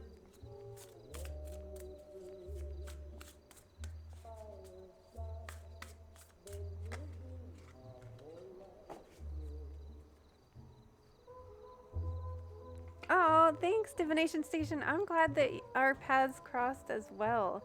I look out for your streams, but I understand that the timing, our schedules might be a little bit different. But I appreciate you so much, and what you're doing with your community is amazing. So yeah, I'm glad that our paths crossed.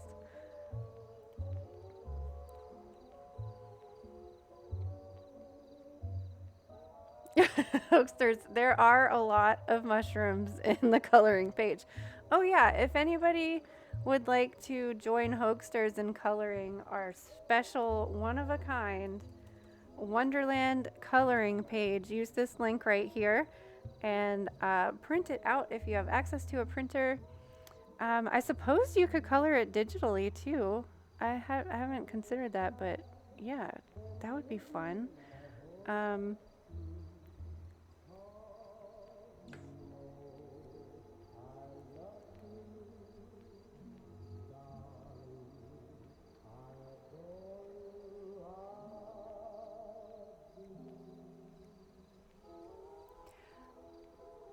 But Laurel Bush, didn't you have like some fashion show coming up or something, or did that already happen?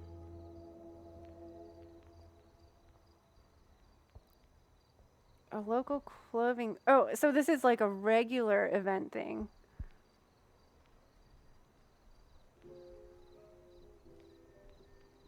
Ooh, Carolyn McFoss. Yeah, try the Procreate and let us all know if that works.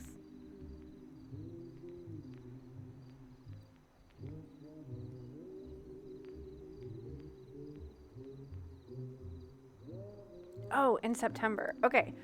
I don't know. Like when I picked the Hermit card, I thought of that event for some reason and just thought like that the Hermit was coming up to just really like focus on that thing. But that is a lot of time to be hermiting. But so we have the Hermit. Oh, let's get your door. Hermit, Ace of Pentacles, and the Queen of Swords. And then with the Ace of Pentacles, I was thinking there's something to like you need to go into hermit mode so that you can manifest this new like business opportunity to like showcase your work.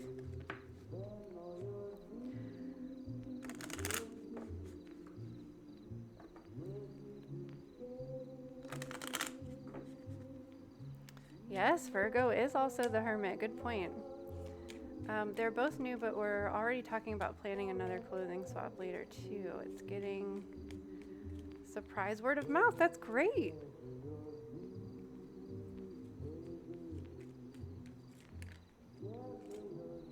Oh, 2 doors.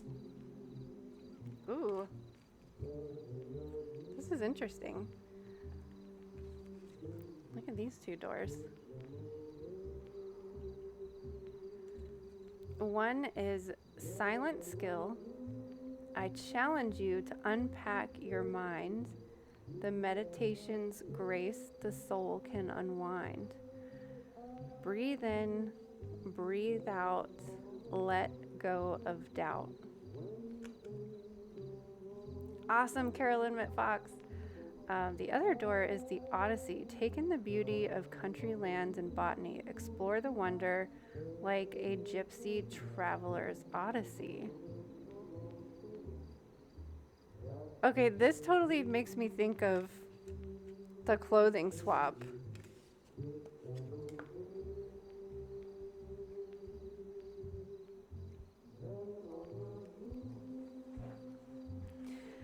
You need to go into hermit mode for the fashion show, but I also think so. I think you need to be coming in and out of hermit mode. You need to be like hermit mode, focusing on the fashion show, but also be like traveling gypsy with the clothing swap. Like kind of try to balance these 2 things.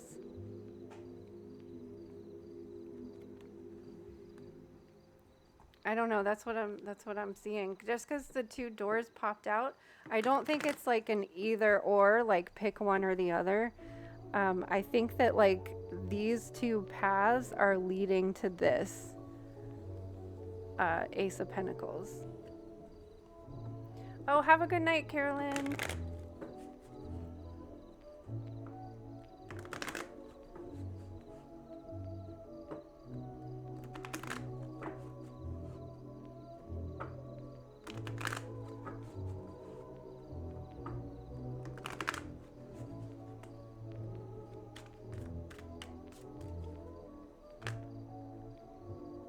That's too many. We have 1 card for Laurel Bush, please.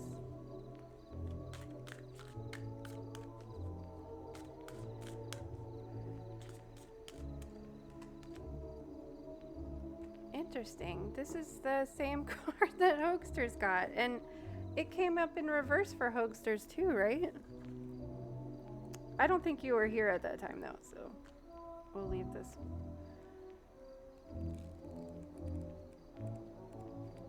I don't know. This month feels big, the Laurel Bush. Like I think what you do this month and dedicating to your craft and your skill, I think this is going to like set the stage and set the tone for the rest of the year. I feel like that collectively also, because we're going to have this Aries new moon on March 21st, and this is go time for taking our dreams and running with them. The Dream Walker challenges you to wake up from your restless sleep, in which you're not dreaming at all. This is the time to remind yourself of your passions and the aspirations you may have left behind. Perhaps you should reconsider and allow yourself your precious dreams again. Don't give them up. There is always a way that can return to you as long as you don't as long as you don't try to dictate the forms they take. Another way the Dream Walker challenges you is when you're in the middle of a nightmare brought on by you or others. Wake up and don't struggle. For she reminds you that the divine will lead you out of a bad dream and into a much better one. This too shall pass. Be mindful that you have a unique and special purpose. You're always actively influencing your reality through your thoughts and reactions to life's challenges. Okay, this is making sense to me more.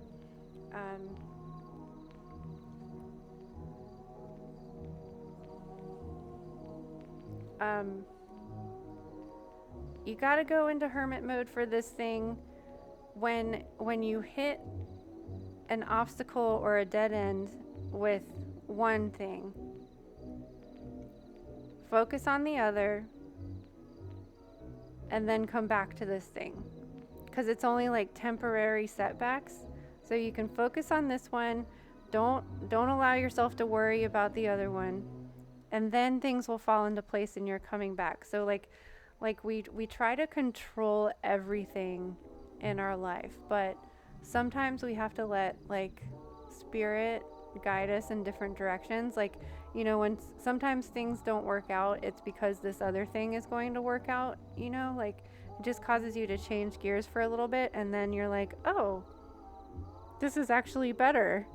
And didn't you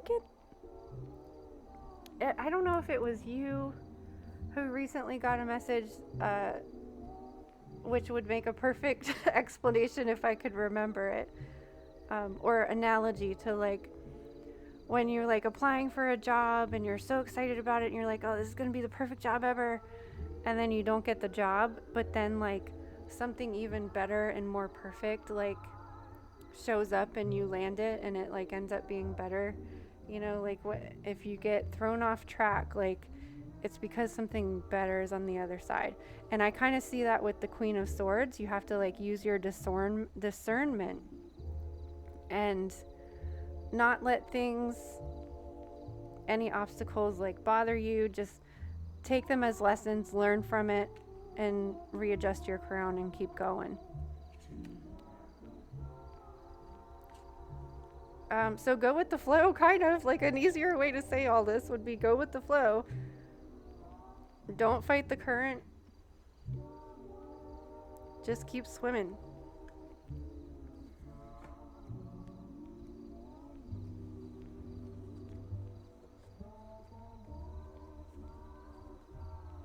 Oh yeah, that's funny.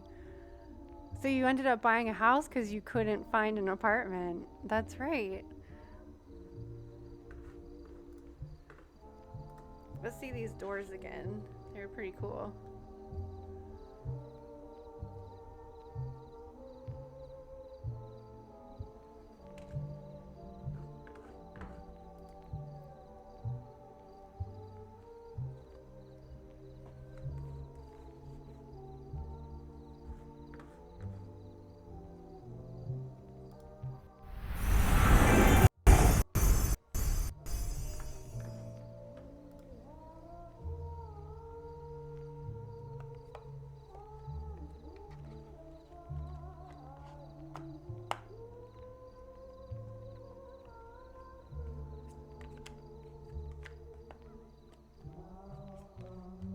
I can't believe how many rates we've had tonight. That's so crazy. I need to remember to follow everybody. Do we remember?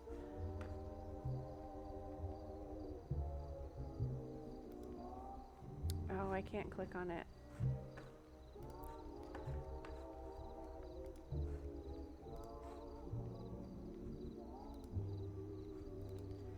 Okay, one of them was Amber Wolf.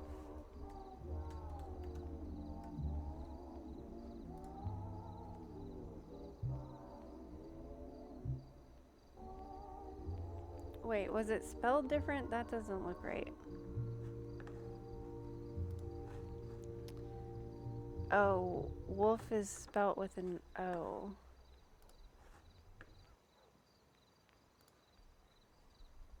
Right? I mean, sorry. 0.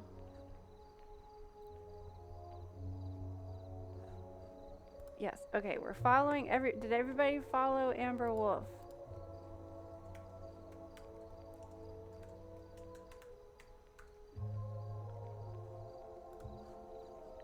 I'm gonna shout her out again, and then the other one was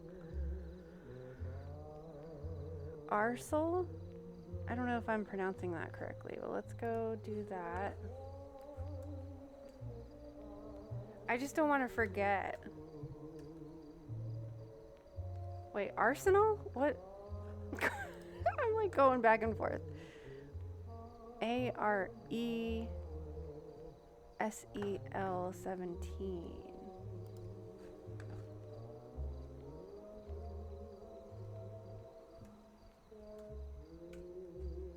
I don't think did I type that right? Yes, paranormal and the supernatural. Okay, everybody go follow Arsel too. Or I guess I should say Arsel. Oh, Hoaxsters, thank you. Thank you so much. So does are we able to shout people out even when they're not in the chat anymore? That's a pretty cool feature.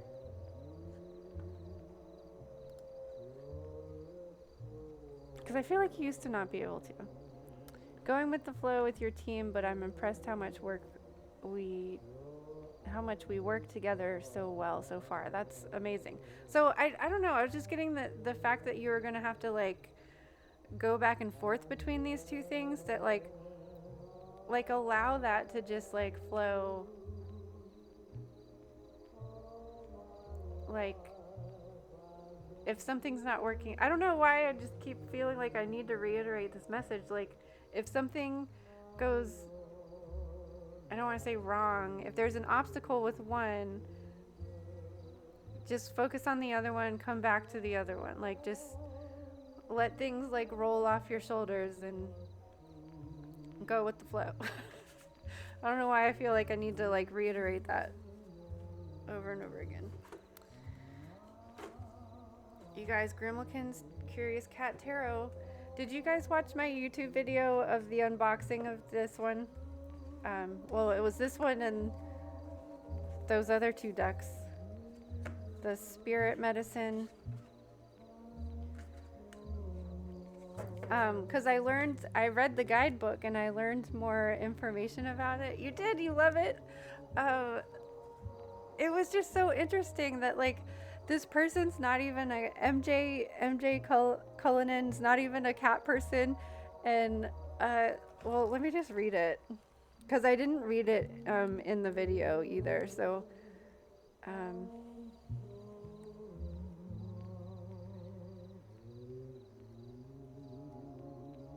okay, yeah, let me read the introduction to the deck. Okay, cats and crows carry similar energy.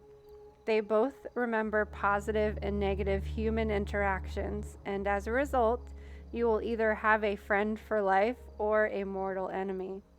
They are both fond of bringing presents, holding grudges, and are calculating and clever in getting what they desire. Yeah, there's a dog deck, and Medium Jenny Lee was telling me there's a crow one also. That sounds interesting. You might assume that I am a cat person because of my deep affection for crows. I am, however, a dog person. Dogs bring comfort and security. Cats, quite frankly, have always scared me a little. We may assume we know what a cat is thinking, but I am sure that they know what they are thinking, or what we are thinking. The many cats I have encountered over the years seem to have an almost supernatural ability to quickly assess desires, fears, strengths, and weaknesses. Maybe you too have felt the heavy, unsettling gaze of a cat peering deeply into your soul. It is as if they tap into a world beyond our perception, where they understand us better than we understand ourselves. The Grimlekin's Curious Cats Tarot began its journey in a very feline way. I had just launched the Wise Dog Tarot and was getting requests for a cat tarot. At the time, I never had any intentions of making a cat tarot deck, and I had another project in mind that I wanted to focus on. One evening, I was walking on the sidewalk near my apartment and I tripped over a plump orange cat that seemed to have materialized as I was mid-step. I fell flat on my face, splitting open my upper lip. I now have a noticeable scar due to this accident, and a reminder never to say never, especially not to a cat. Well, I received the message loud and painfully clear. I got to work on this deck. I believe this cat appeared because it knew I had strayed off a path, and the only way to get my attention was to get under my feet. I needed to learn something, and It was through cat energy that the message would be best understood. A cat tarot was in my future, whether or not I comprehended it at this time. Since that encounter, I now view cats a little differently. I'm less scared by them and more intrigued. Although they still make me feel a bit uneasy, I believe these stealthy creatures, with their heightened intuition, walk that fine line between the veil where they gather the information within the mystical space and may cause us temporary discomfort, but in the end will always lead us in the right direction. And note that the first 78 Indiegogo backers for the original edition of the deck got to dedicate a card to their cats. So every cat is like an actual person that an actual person's pet that funded the making of this deck. So I thought, how cool, like if you were one of those 78 people. Oh, Nabnia, welcome in. How are you? You guys, have you checked out Nabnia yet? She has totally chill, cozy tarot streams. She does dream raiders and puzzles and is a cat person, so aptly came in at the perfect time. Amber, you think your cats think you're an idiot? They look at me. Cats definitely like see things that we don't. They understand us just by looking at us. Like, they're super smart. But I don't know. I love hearing stories of how decks came about, and as you guys saw my reaction to it, this was like the most perfect deck for me. Animals know more about you than yourself. I mean, they're intuitive. They're in touch with their intuition. We could if we paid attention more, we could too. Yeah. So, what do you guys want to do? How are you guys feeling? So I feel like I decided to wear my hat tonight instead of the crown because the way my head feels right now is how I feel when I wear the crown, like super buzzy, and sometimes it's kind of overwhelming. So I was like, I can't even wear the crown tonight because it's just too much.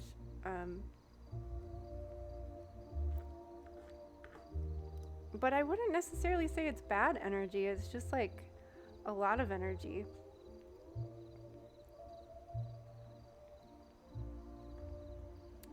Shadow Max's cat likes to get on my desk and rub his face on mine. Sweet. And then remembered he was just at the back door with a dead mouse in his mouth. Oh no.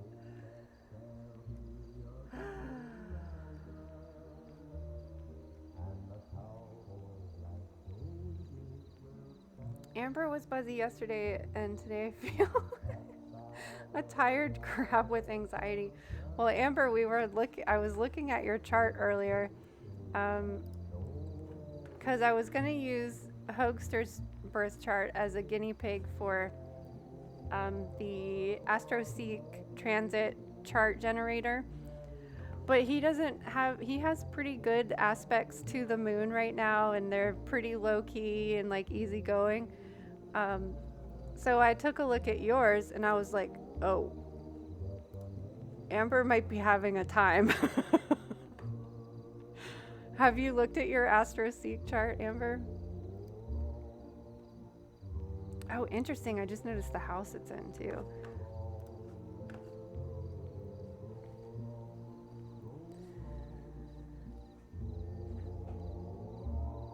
Well, I feel like maybe a lot of people felt it yesterday too, because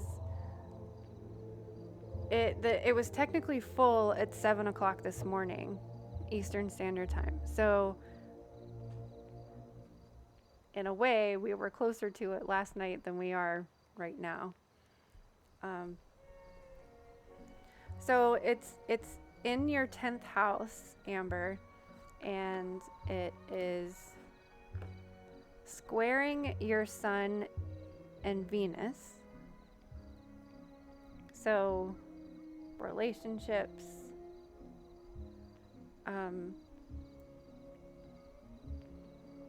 and opposing your Lilith, which is the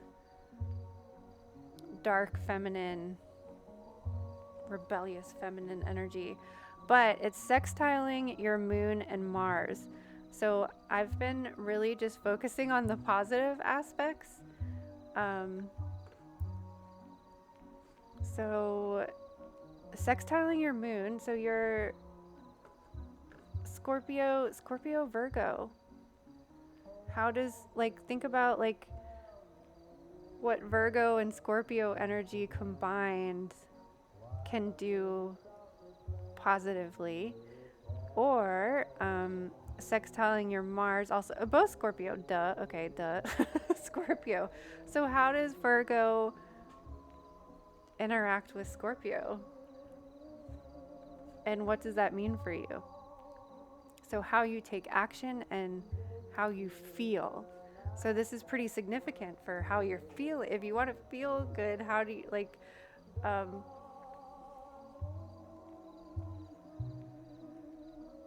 Scorpio and Virgo, to me, like, working well together, because this is a positive aspect. It's a positive relationship, or a helpful relationship. I see Scorpio.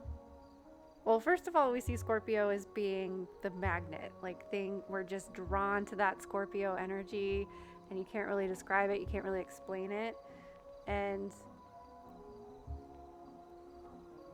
Virgo, or the Virgo moon in general, what we've been saying about this is, how do we take this Pisces season energy, take our dreams and manifest them in a earthy Virgo physical tangible form? So adding that Scorpio aspect to it, you've already got this magnet that's like pulling your dreams into reality with this aspect in your chart. So you're already drawing the dreams that you want to manifest in your life, your goals that you want to manifest in your life, if you allow yourself to focus on them. So instead of focusing on the... Oh my god! This is the craziest night! What is going on tonight? Welcome in, you guys. Welcome in, Tarot Mama. How are you today? How are your readings going? Amber, let's put a pin in this for a second. Welcome in, Raiders. My name's Allison. I am the self-proclaimed priestess of Wonderland, and I am here to encourage you to be the priestess of your own world and create your own Wonderland. We do this through tarot, astrology, and being the weirdo that you just know what you are with inside, and just being that person all the time on the outside.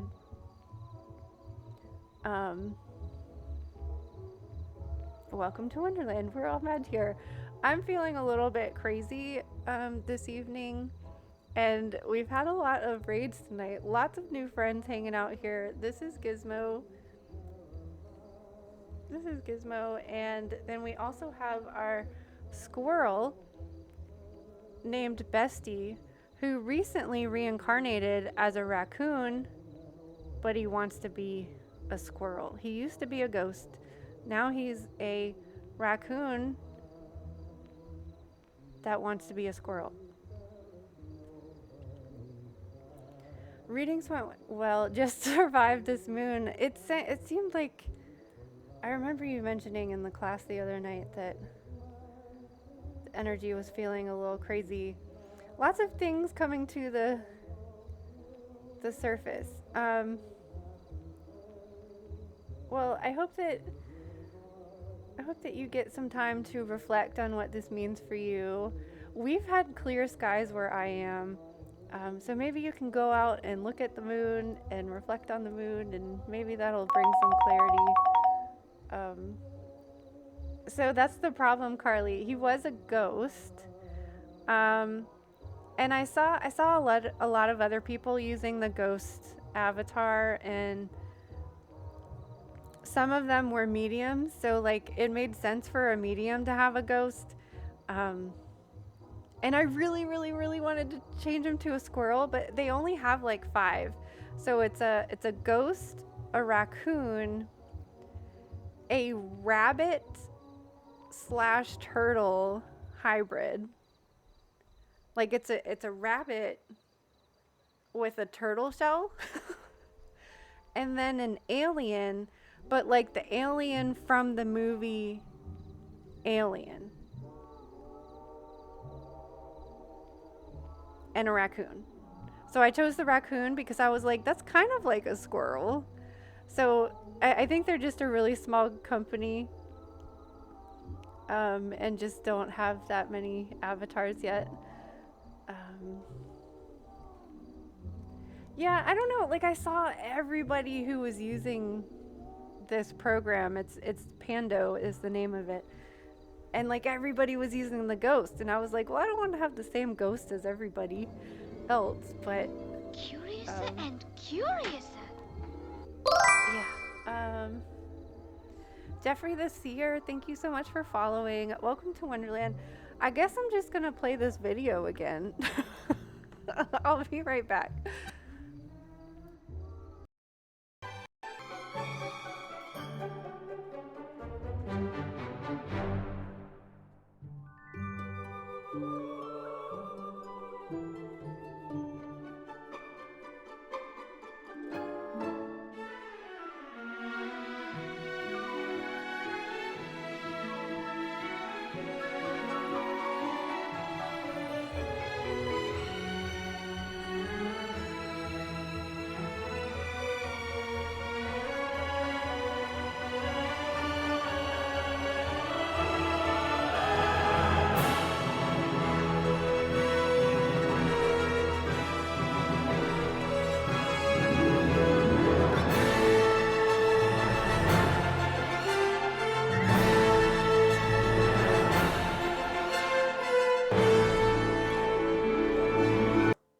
Woo! Welcome to Wonderland. Um, that's so cool. We were just reading the intro to this deck because I just love that she's not a cat person at all, and the story of how she ended up creating this deck is really cool. And the first people that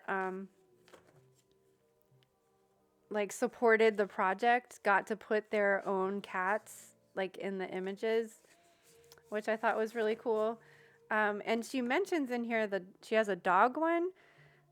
Medium Jenny Lee told me she has a crow one, and now you're saying the Guardian of the Night Tarot. That sounds awesome. I'll have to check that out. I love the backs too. The backs have moons on them. Um,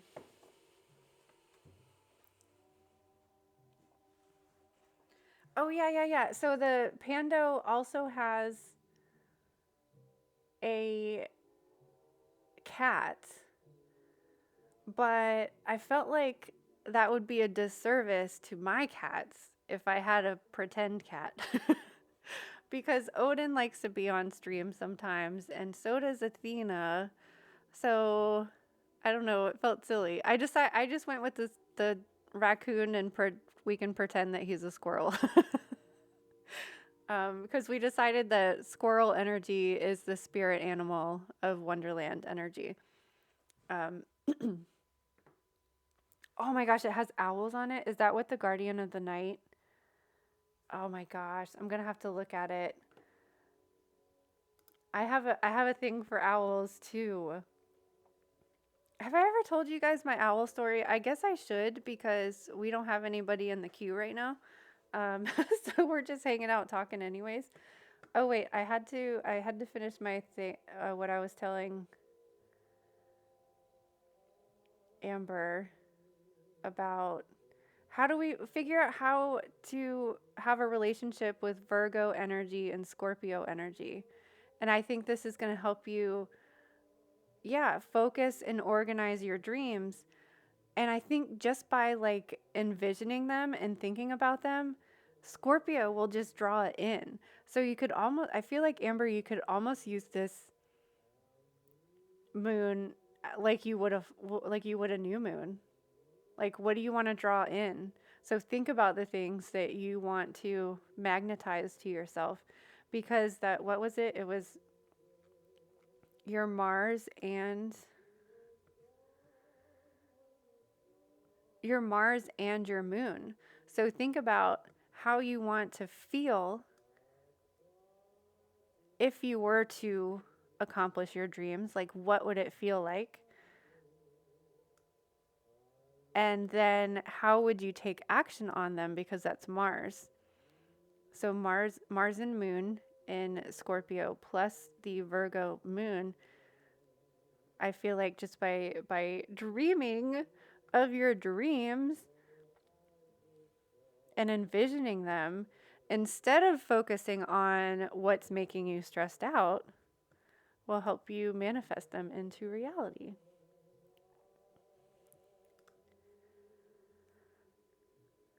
Yeah. Whenever you're manifesting, you want to focus on like, what would it feel like? What does it feel like when you accomplish that thing?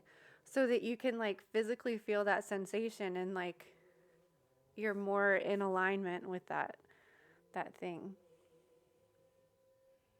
Oh wait, let me get you a card, Tarot Mama. I was doing subscriber only readings tonight, but let me get you a message from the Hidden Realms. Or either subscriber readings or coffee readings. But for some reason, we've been called to the wisdom of the Hidden Realms deck today. Ah! Thank you!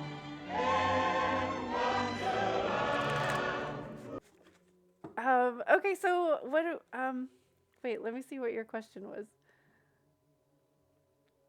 What should you focus on with this moon? Would you like to use the Grimmelkin's Cat Tarot, or would you like to use the Alice deck, which I normally use? I've mostly been using this Cat Tarot deck for like transformation kind of questions, which I feel like would go with this full moon energy too. But we could do either one. Thank you so much for subscribing. I was just going to pull you a card anyways. But let's do a full reading for you. Reader's choice. Let me think.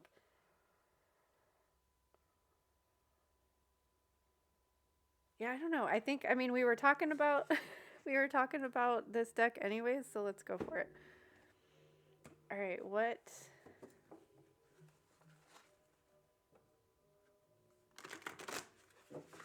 Let me look at it again.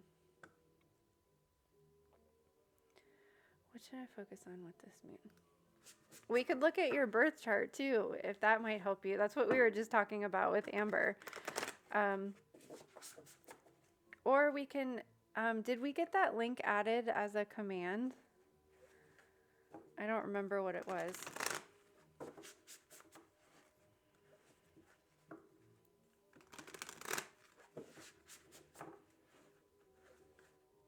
Whoa, that's awesome. 10%.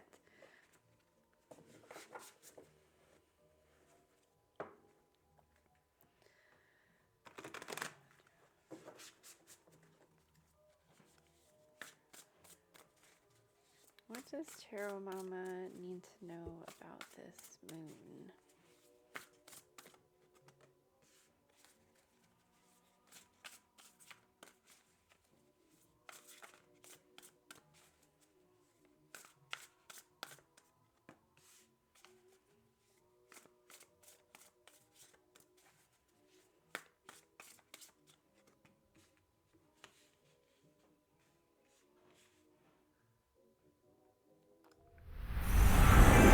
Okay, let me get a oracle card too.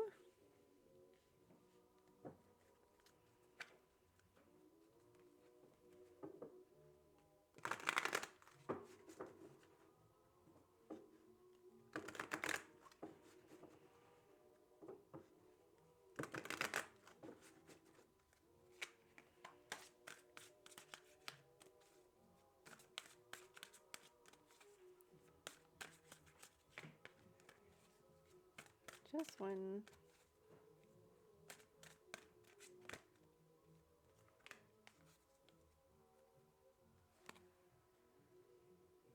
Interesting. Okay, I'm going to read the oracle message first. We have the Rainbow Prince, compensation and perseverance. Well, I can't wait to see the Guardians of the Night deck. That sounds amazing. Okay. When the Rainbow Prince appears as your ally, he reminds you about the law of compensation and the law of receiving. After the rainstorm you've endured on your journey, the Rainbow Prince brings you a pot of gold, which is the result of your using all the elements of your inner light and reaching into the sky until you touch the material realm from one end to the other. This isn't always an easy process, and hard work must be rewarded by compensation. When you align yourself with the energy of giving the highest value, your compensation is inherent in the act itself. But the message here is more than that. The Rainbow Prince says to keep your sights on the sky after the rainstorms that may have upset your life. Follow your bliss to the pot of gold waiting for you. Perseverance pays off, and your reward will be greater than you can imagine. So I'm almost getting the message of like if this moon is feeling like turbulent for you, to just kind of weather out the storm, to not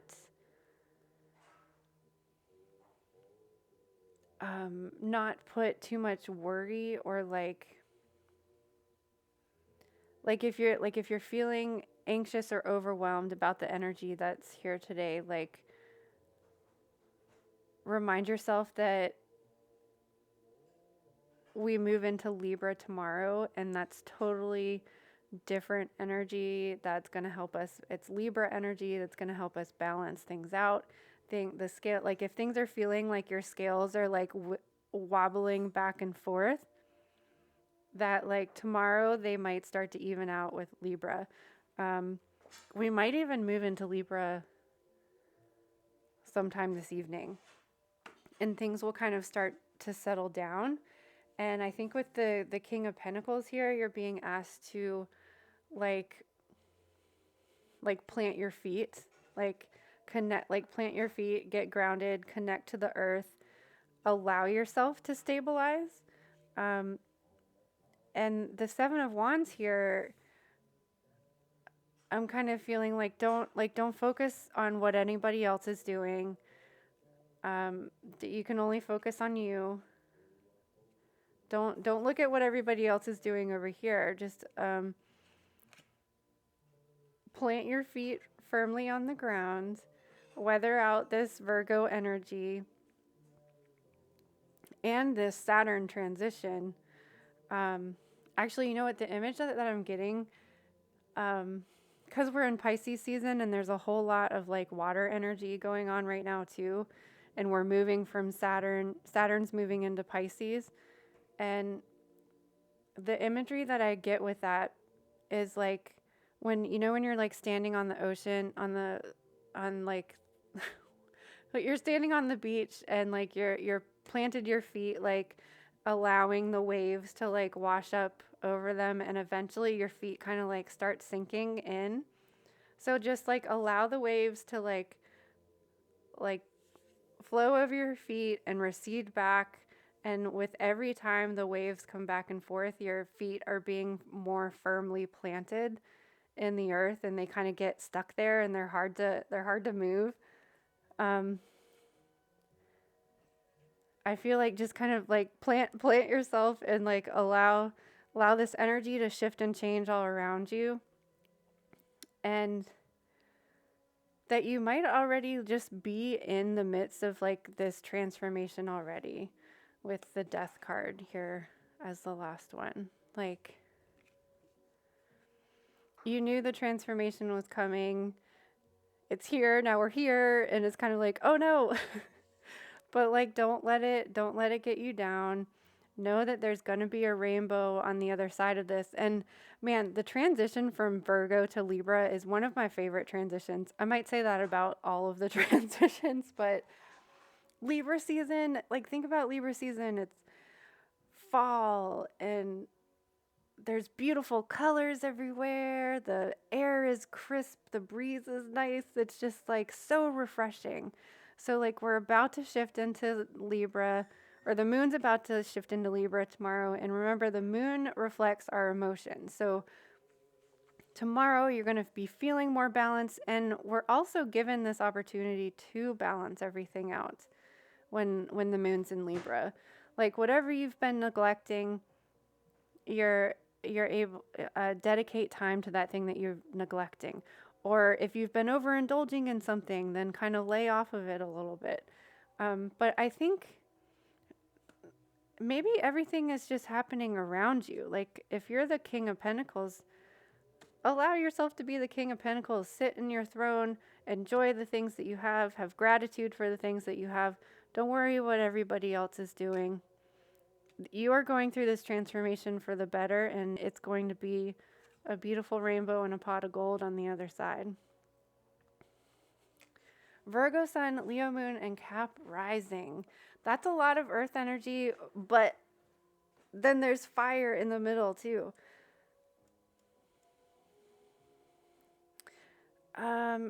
Because you're a Virgo sun, this moon might just be hitting you harder than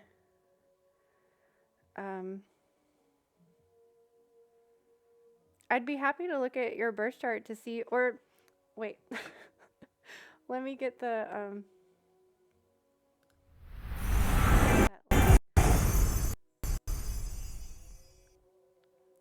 if you feel comfortable sharing your all your birth date information, let me get the link too. So this website, when you put in your birthday information, let me do the screen share.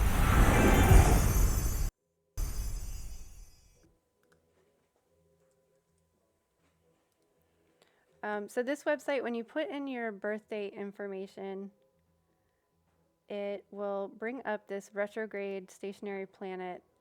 You type in your information here, and then you get a chart that looks like this. Actually, it'll look like this.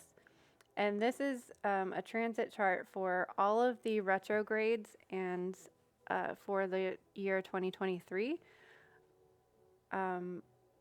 Which also has the same information, but when you click on the full moon and new moon tab here, this is all the full moons and new moons for 2023, and you go down to March 7th, and this will tell you what house this is affecting you, and these are all of the aspects. So basically what I would do for this person is I would go to Google, I type in the little Google search bar, I say transiting moon, which is this Virgo moon, sextile Chiron. And then you just come up with all of these websites that explain what exactly that means. In this case, a sextile is a very harmonious relationship. But if you see anything like this red square, sometimes the oppositions are a little bit conflictive. And so it's just the signs kind of like butting heads a little bit. For example, this person, the moon is squaring their sun, which is how we like present ourselves, how the world sees us. And also their Venus, so this is affecting their relationships as well. And these are kind of it's like the signs just butting heads. So we try to figure out how to work with this energy instead of we focus on the positive ones, the sextiles or the trines, and I don't know, it just helps me get a little bit of clarity. Aaron, thank you so much for following. Welcome to Wonderland. Oh, you gave me the bird. Sorry. When I'm on the other screen, I can't see it. Okay, let's type in this information. Where was that empty one? Wait, this one. Okay. So September 2nd.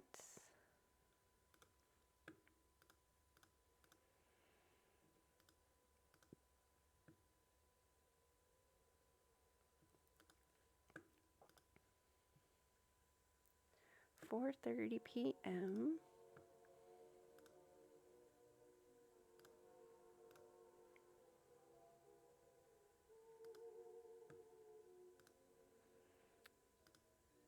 Detroit. What? Okay, now I have this correct. We have so many Michigan people here. It's crazy. Well, I don't know if you're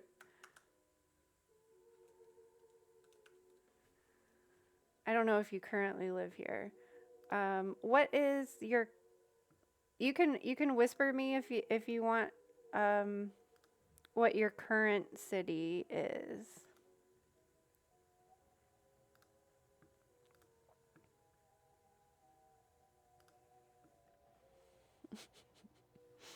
Aaron, welcome in. Pando is our little squirrel friend, but he's not on this scene right now. Or let me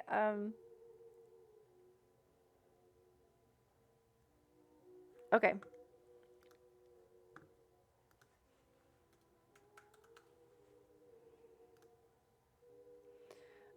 I want any aspect. Calculate your chart.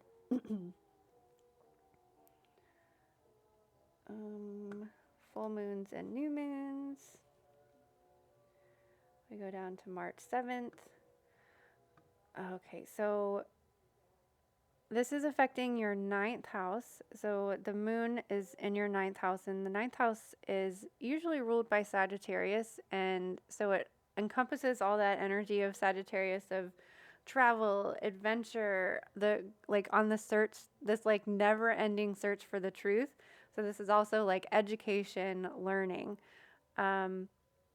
So the moon is squaring your Uranus, squaring your Chiron, and squaring Lilith. So Uranus is the planet of freedom and transformation. So if Virgo, where is your Uranus? Your Uranus is in Sagittarius. So Sagittarius, like I just said, is, well, first of all, at home in the ninth house and wants to go on travel and adventure and wants to learn all these new things and have all these new experiences. Virgo wants to plan everything out, have a really long to-do list, to pack a week early, and to take forever planning this thing where you kind of like lose the adventure out of it. And Uranus being the planet of freedom and liberation, I think my Uranus is in Sagittarius too, and it's just like you can't be tied down. You can't follow rules. You don't want to follow rules. Well, wait, what's your sun though? Your sun is Virgo, so like these energies conflict. There's like Virgo and your sun being in Virgo and the moon in Virgo. You're like, we have to plan everything out. We have to do it step by step and step by step. But Uranus is just like, no, enjoy the experience. And Sagittarius wants to encourage Uranus to like go on that adventure. There's also the square to Chiron. Now, Chiron is just difficult anyways. This is, you're a walking contradiction. Well, yeah, because there's Leo there too, wasn't there? I don't remember. Let me go back. Oh yeah, your moon's in Leo. Jeez Louise, I totally relate to that because, what's the Chiron though? Chiron's in Gemini. So when Chiron's in Gemini, this is like So Chiron is the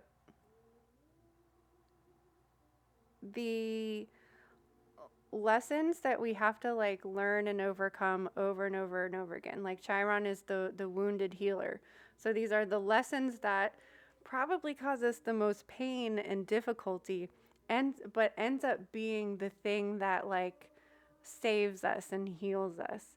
So Chiron and Gemini, I would think, have I'm an amateur astrologer, by the way, so don't I'm just feeling into what this might mean.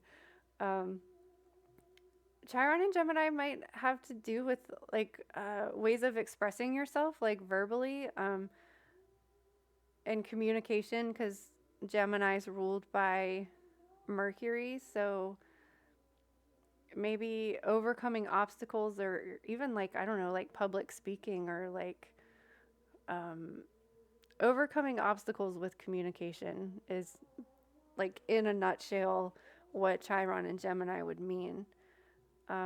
So having this square to the moon, meaning the Virgo moon is butting heads with your Gemini Chiron. And I guess that's really interesting because Virgo is ruled by Mercury and Gemini is ruled by Mercury, but in very different ways. Virgo is the earth element, physical, tangible ways of communication, which is why like Virgo needs to fix things, and their way is the only way to do things, and if you're doing it the opposite way, then it's not the right way to do it. And Gemini is the air element of communication, which is playful and fun and laughing and the actual like verbal expression of communication. And Virgo thinks the earthly way is better. And Gemini just wants to play and have fun. But Virgo's like, we have to get these things done before we can play. And then also with that Uranus Sagittarius, it's like you feel like you can only play and have fun and have adventure if you've done all of these things first. If you've done your chores first, then you can play and have fun. Then you can go out on adventures. But maybe right now you feel like you haven't done all your chores for some reason. um, and then Lilith is a whole nother can of worms, which I'm not really that educated on Lilith. It's like a deep, dark hole of exploration. But basically, Lilith in our birth chart represents the wounded feminine. So kind of like Chiron being the wounded healer, Lilith is the wounded feminine aspect that we have collectively suppressed women for centuries. And how that plays in your Lilith is in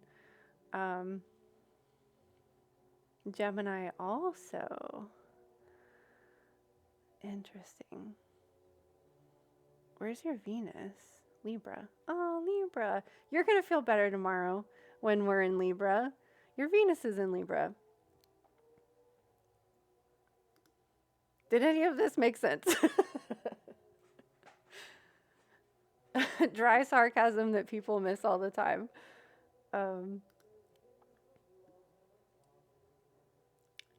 So if I were you, I would focus on the trine with Mars and how you take action.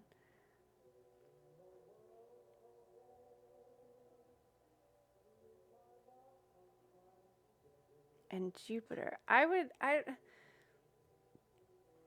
maybe say like what I've been saying to Amber and everybody is like dream and like really feel that experience of what it might. I'm not making sense. Like meditate and visualize you accomplishing your goals or achieving your dreams, and like physically feel like what that, like how are you going to feel when this is already a reality?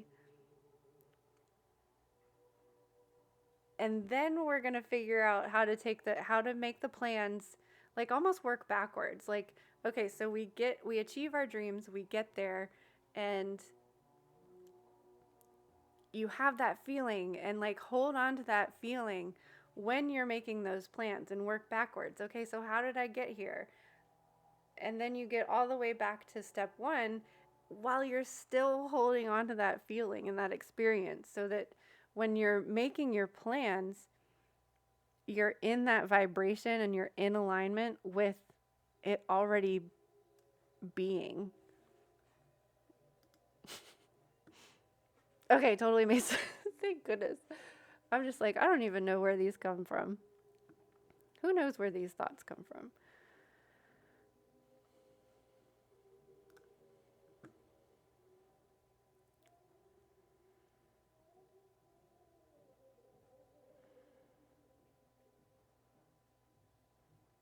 And don't be so hard on yourself, cuz Virgo's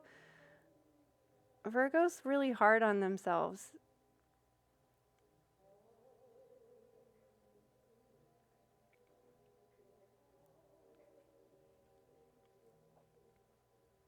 But I feel like your Neptune in Capricorn likes the idea of dreaming in a very practical way, which is what Virgo wants to do, is how do we take these steps to get to where we want to go? So like write down your dream and imagine it happening, journal about it, and then come up with like three steps that you can do to like make them possible. Yes, the list and the action plan. Um, you might like my planner. I am all about the writing things down and making lists, checking them twice. Um,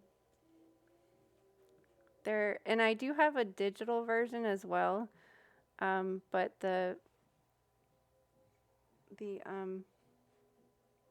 hard copy is on sale with code NewMoon15. Whoops.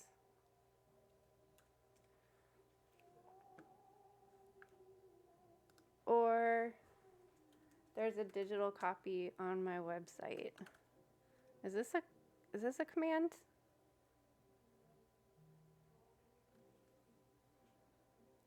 Whoa, what movie was it, Sister Blue?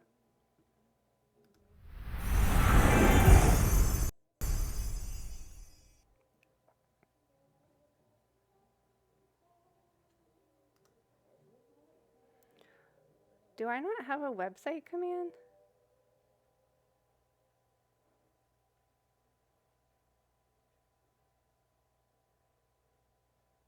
Oh, it's just web. I should put in. I think this is it. I'll put in alternate one so that if we type website, it'll still work.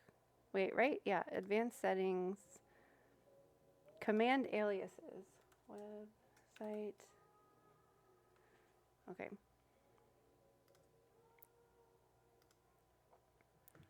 Hopefully that worked.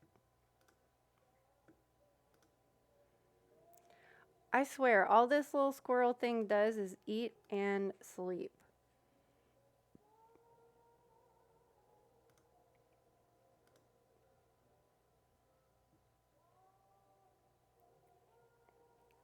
Wake up. Wake up, squirrel. I guess I can just look up Tommy Lee Jones. I'm going to write that down. That sounds like the perfect movie that we all need to be watching right now.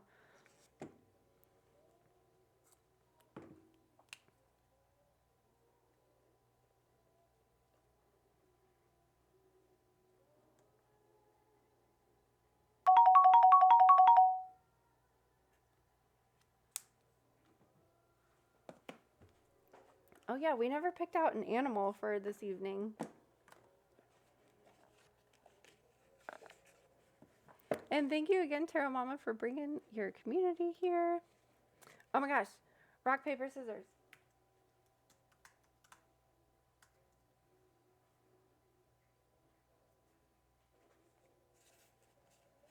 We do action plans every month in the planner. Where's the... Oh.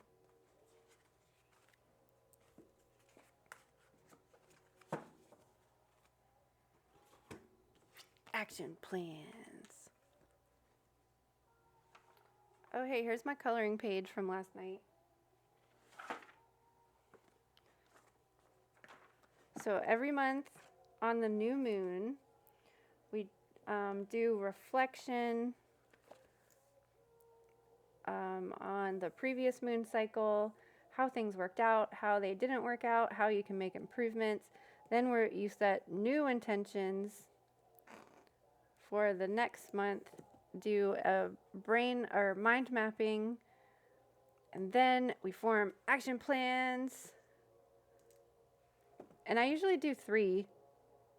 I think we tried 4 at one time and it was just like too much. So like something that you can do every day to like make you closer to that goal.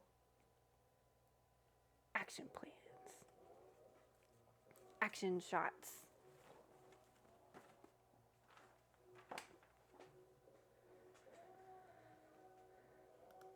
Oh, thanks, Hogsters.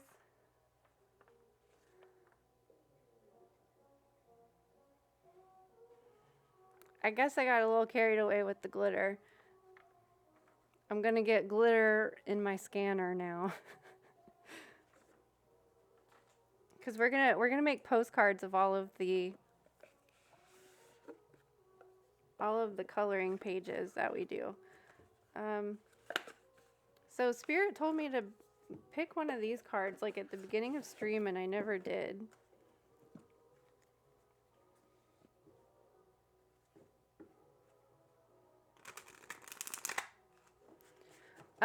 Yeah, I wrote down to look him up. I'll look at IMDb later. All right, what spirit animal message do we have for tonight? I think I'm probably good. Does anybody have a recommendation for raid? We gotta keep the raid train going. Cause how many raids did we have tonight? We have a collective, untamed spirit animal.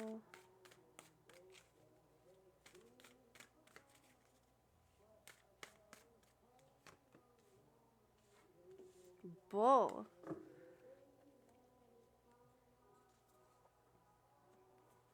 Oh man, I keep turning off the music when I play the video and forget to turn it back on.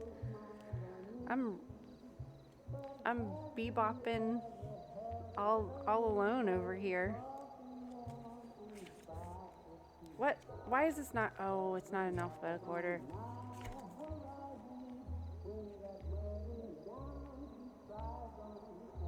I appreciate separating things into elements, but it makes it really difficult to find.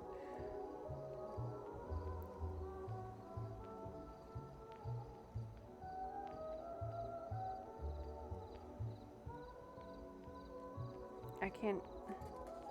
I mean, bull would be earth, right? Oh, there it is. 45.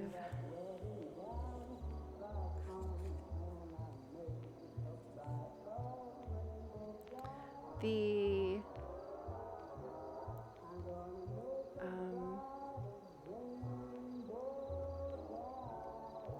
oh, we could go to either of those.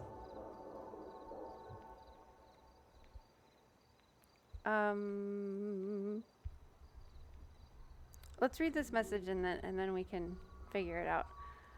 So the scientific name is Bos taurus. The class is Mammalia. The order is Artiodactyla. Bulls are found in all continents except for Antarctica. The spiritual power is male power and fertility. Interesting to get this message when like Virgo is like the feminine earth sign. I paw at the ground in the labyrinth where I absorb the profound and resistant energy of the earth. I am prepared to drag my dreams anywhere and spread them wherever they might be achieved. I'm going to read that again. I am prepared to drag my dreams anywhere and spread them wherever they might be achieved. I raise my horns to the moon, demonstrating my power. Luke Tierney Music, how are you?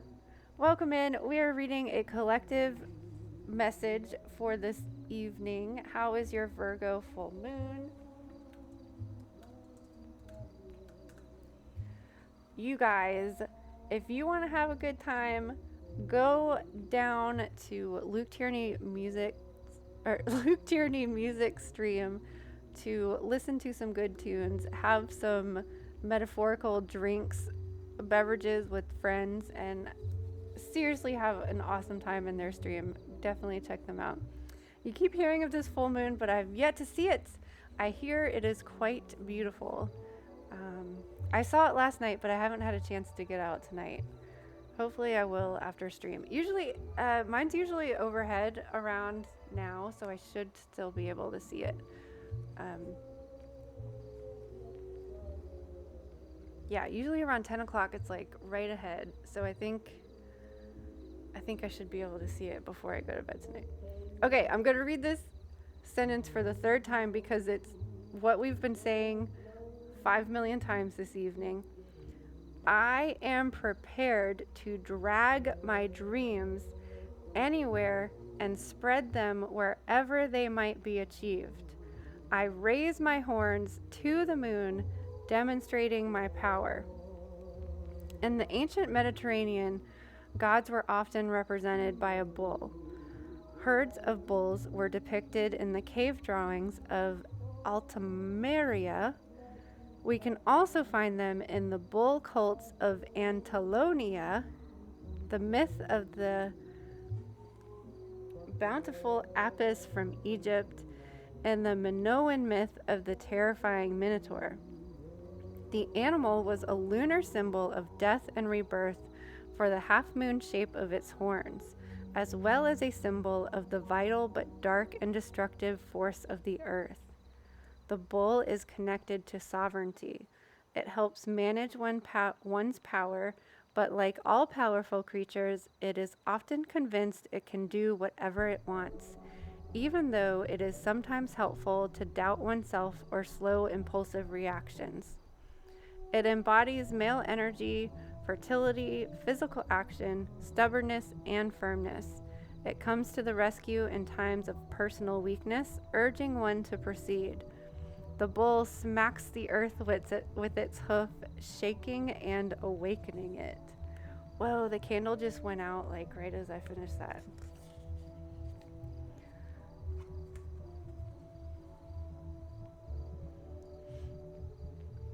Yay, I love it. Tara Baba was taking notes during their reading.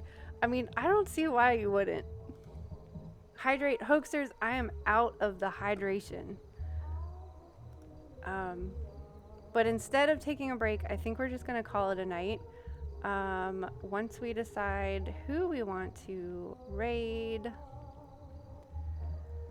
And then I'm going to drink like a whole glass of water. Maybe I'll make some moon water. Maybe we should all make some moon water and harness some of this Virgo energy. Get our shit done, get our dreams accomplished. Where's just the regular? Oh my god, I have so many tabs open right now. Oh, the little moonling is live, but we raided her the other day. Okay, so I see plain toast, no jam. Why don't I see? What is this person doing? I am taking requests at the moment. I'm probably going to end up in Little Moonling's stream though, to be honest. Would you guys go to Little Moonling with me again? I mean, it's a freaking full moon. We kind of have to. She's like my favorite streamer other than Luke Tierney music, of course. Okay, it's settled. It's a full moon. We have to go. Yay. I won't make you guys watch another video because we've watched like a million videos already tonight. So we can just like head over. Why didn't that first command work?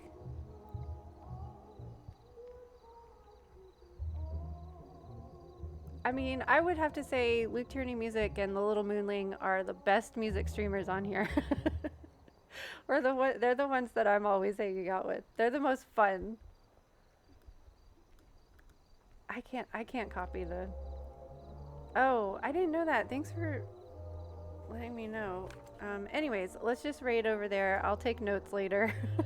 All the things, the long list of things that I need to fix. Raid the Little Moonling.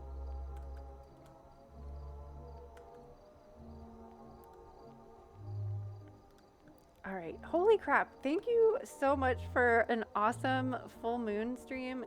Thank you, Divination Station, for the raid. Medium Jenny Lee for the raid. Tarot Mama for the raid.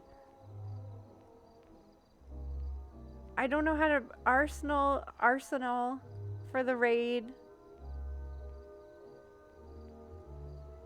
Amber Wolf for the raid. Holy crap, so many raids. I hope you guys enjoyed your time in Wonderland. Please come hang out with us in the Little Moonlings channel. You're gonna have so much fun, I promise. Jump on the raid train and head over to the best sleepover party of all time. Are you ready?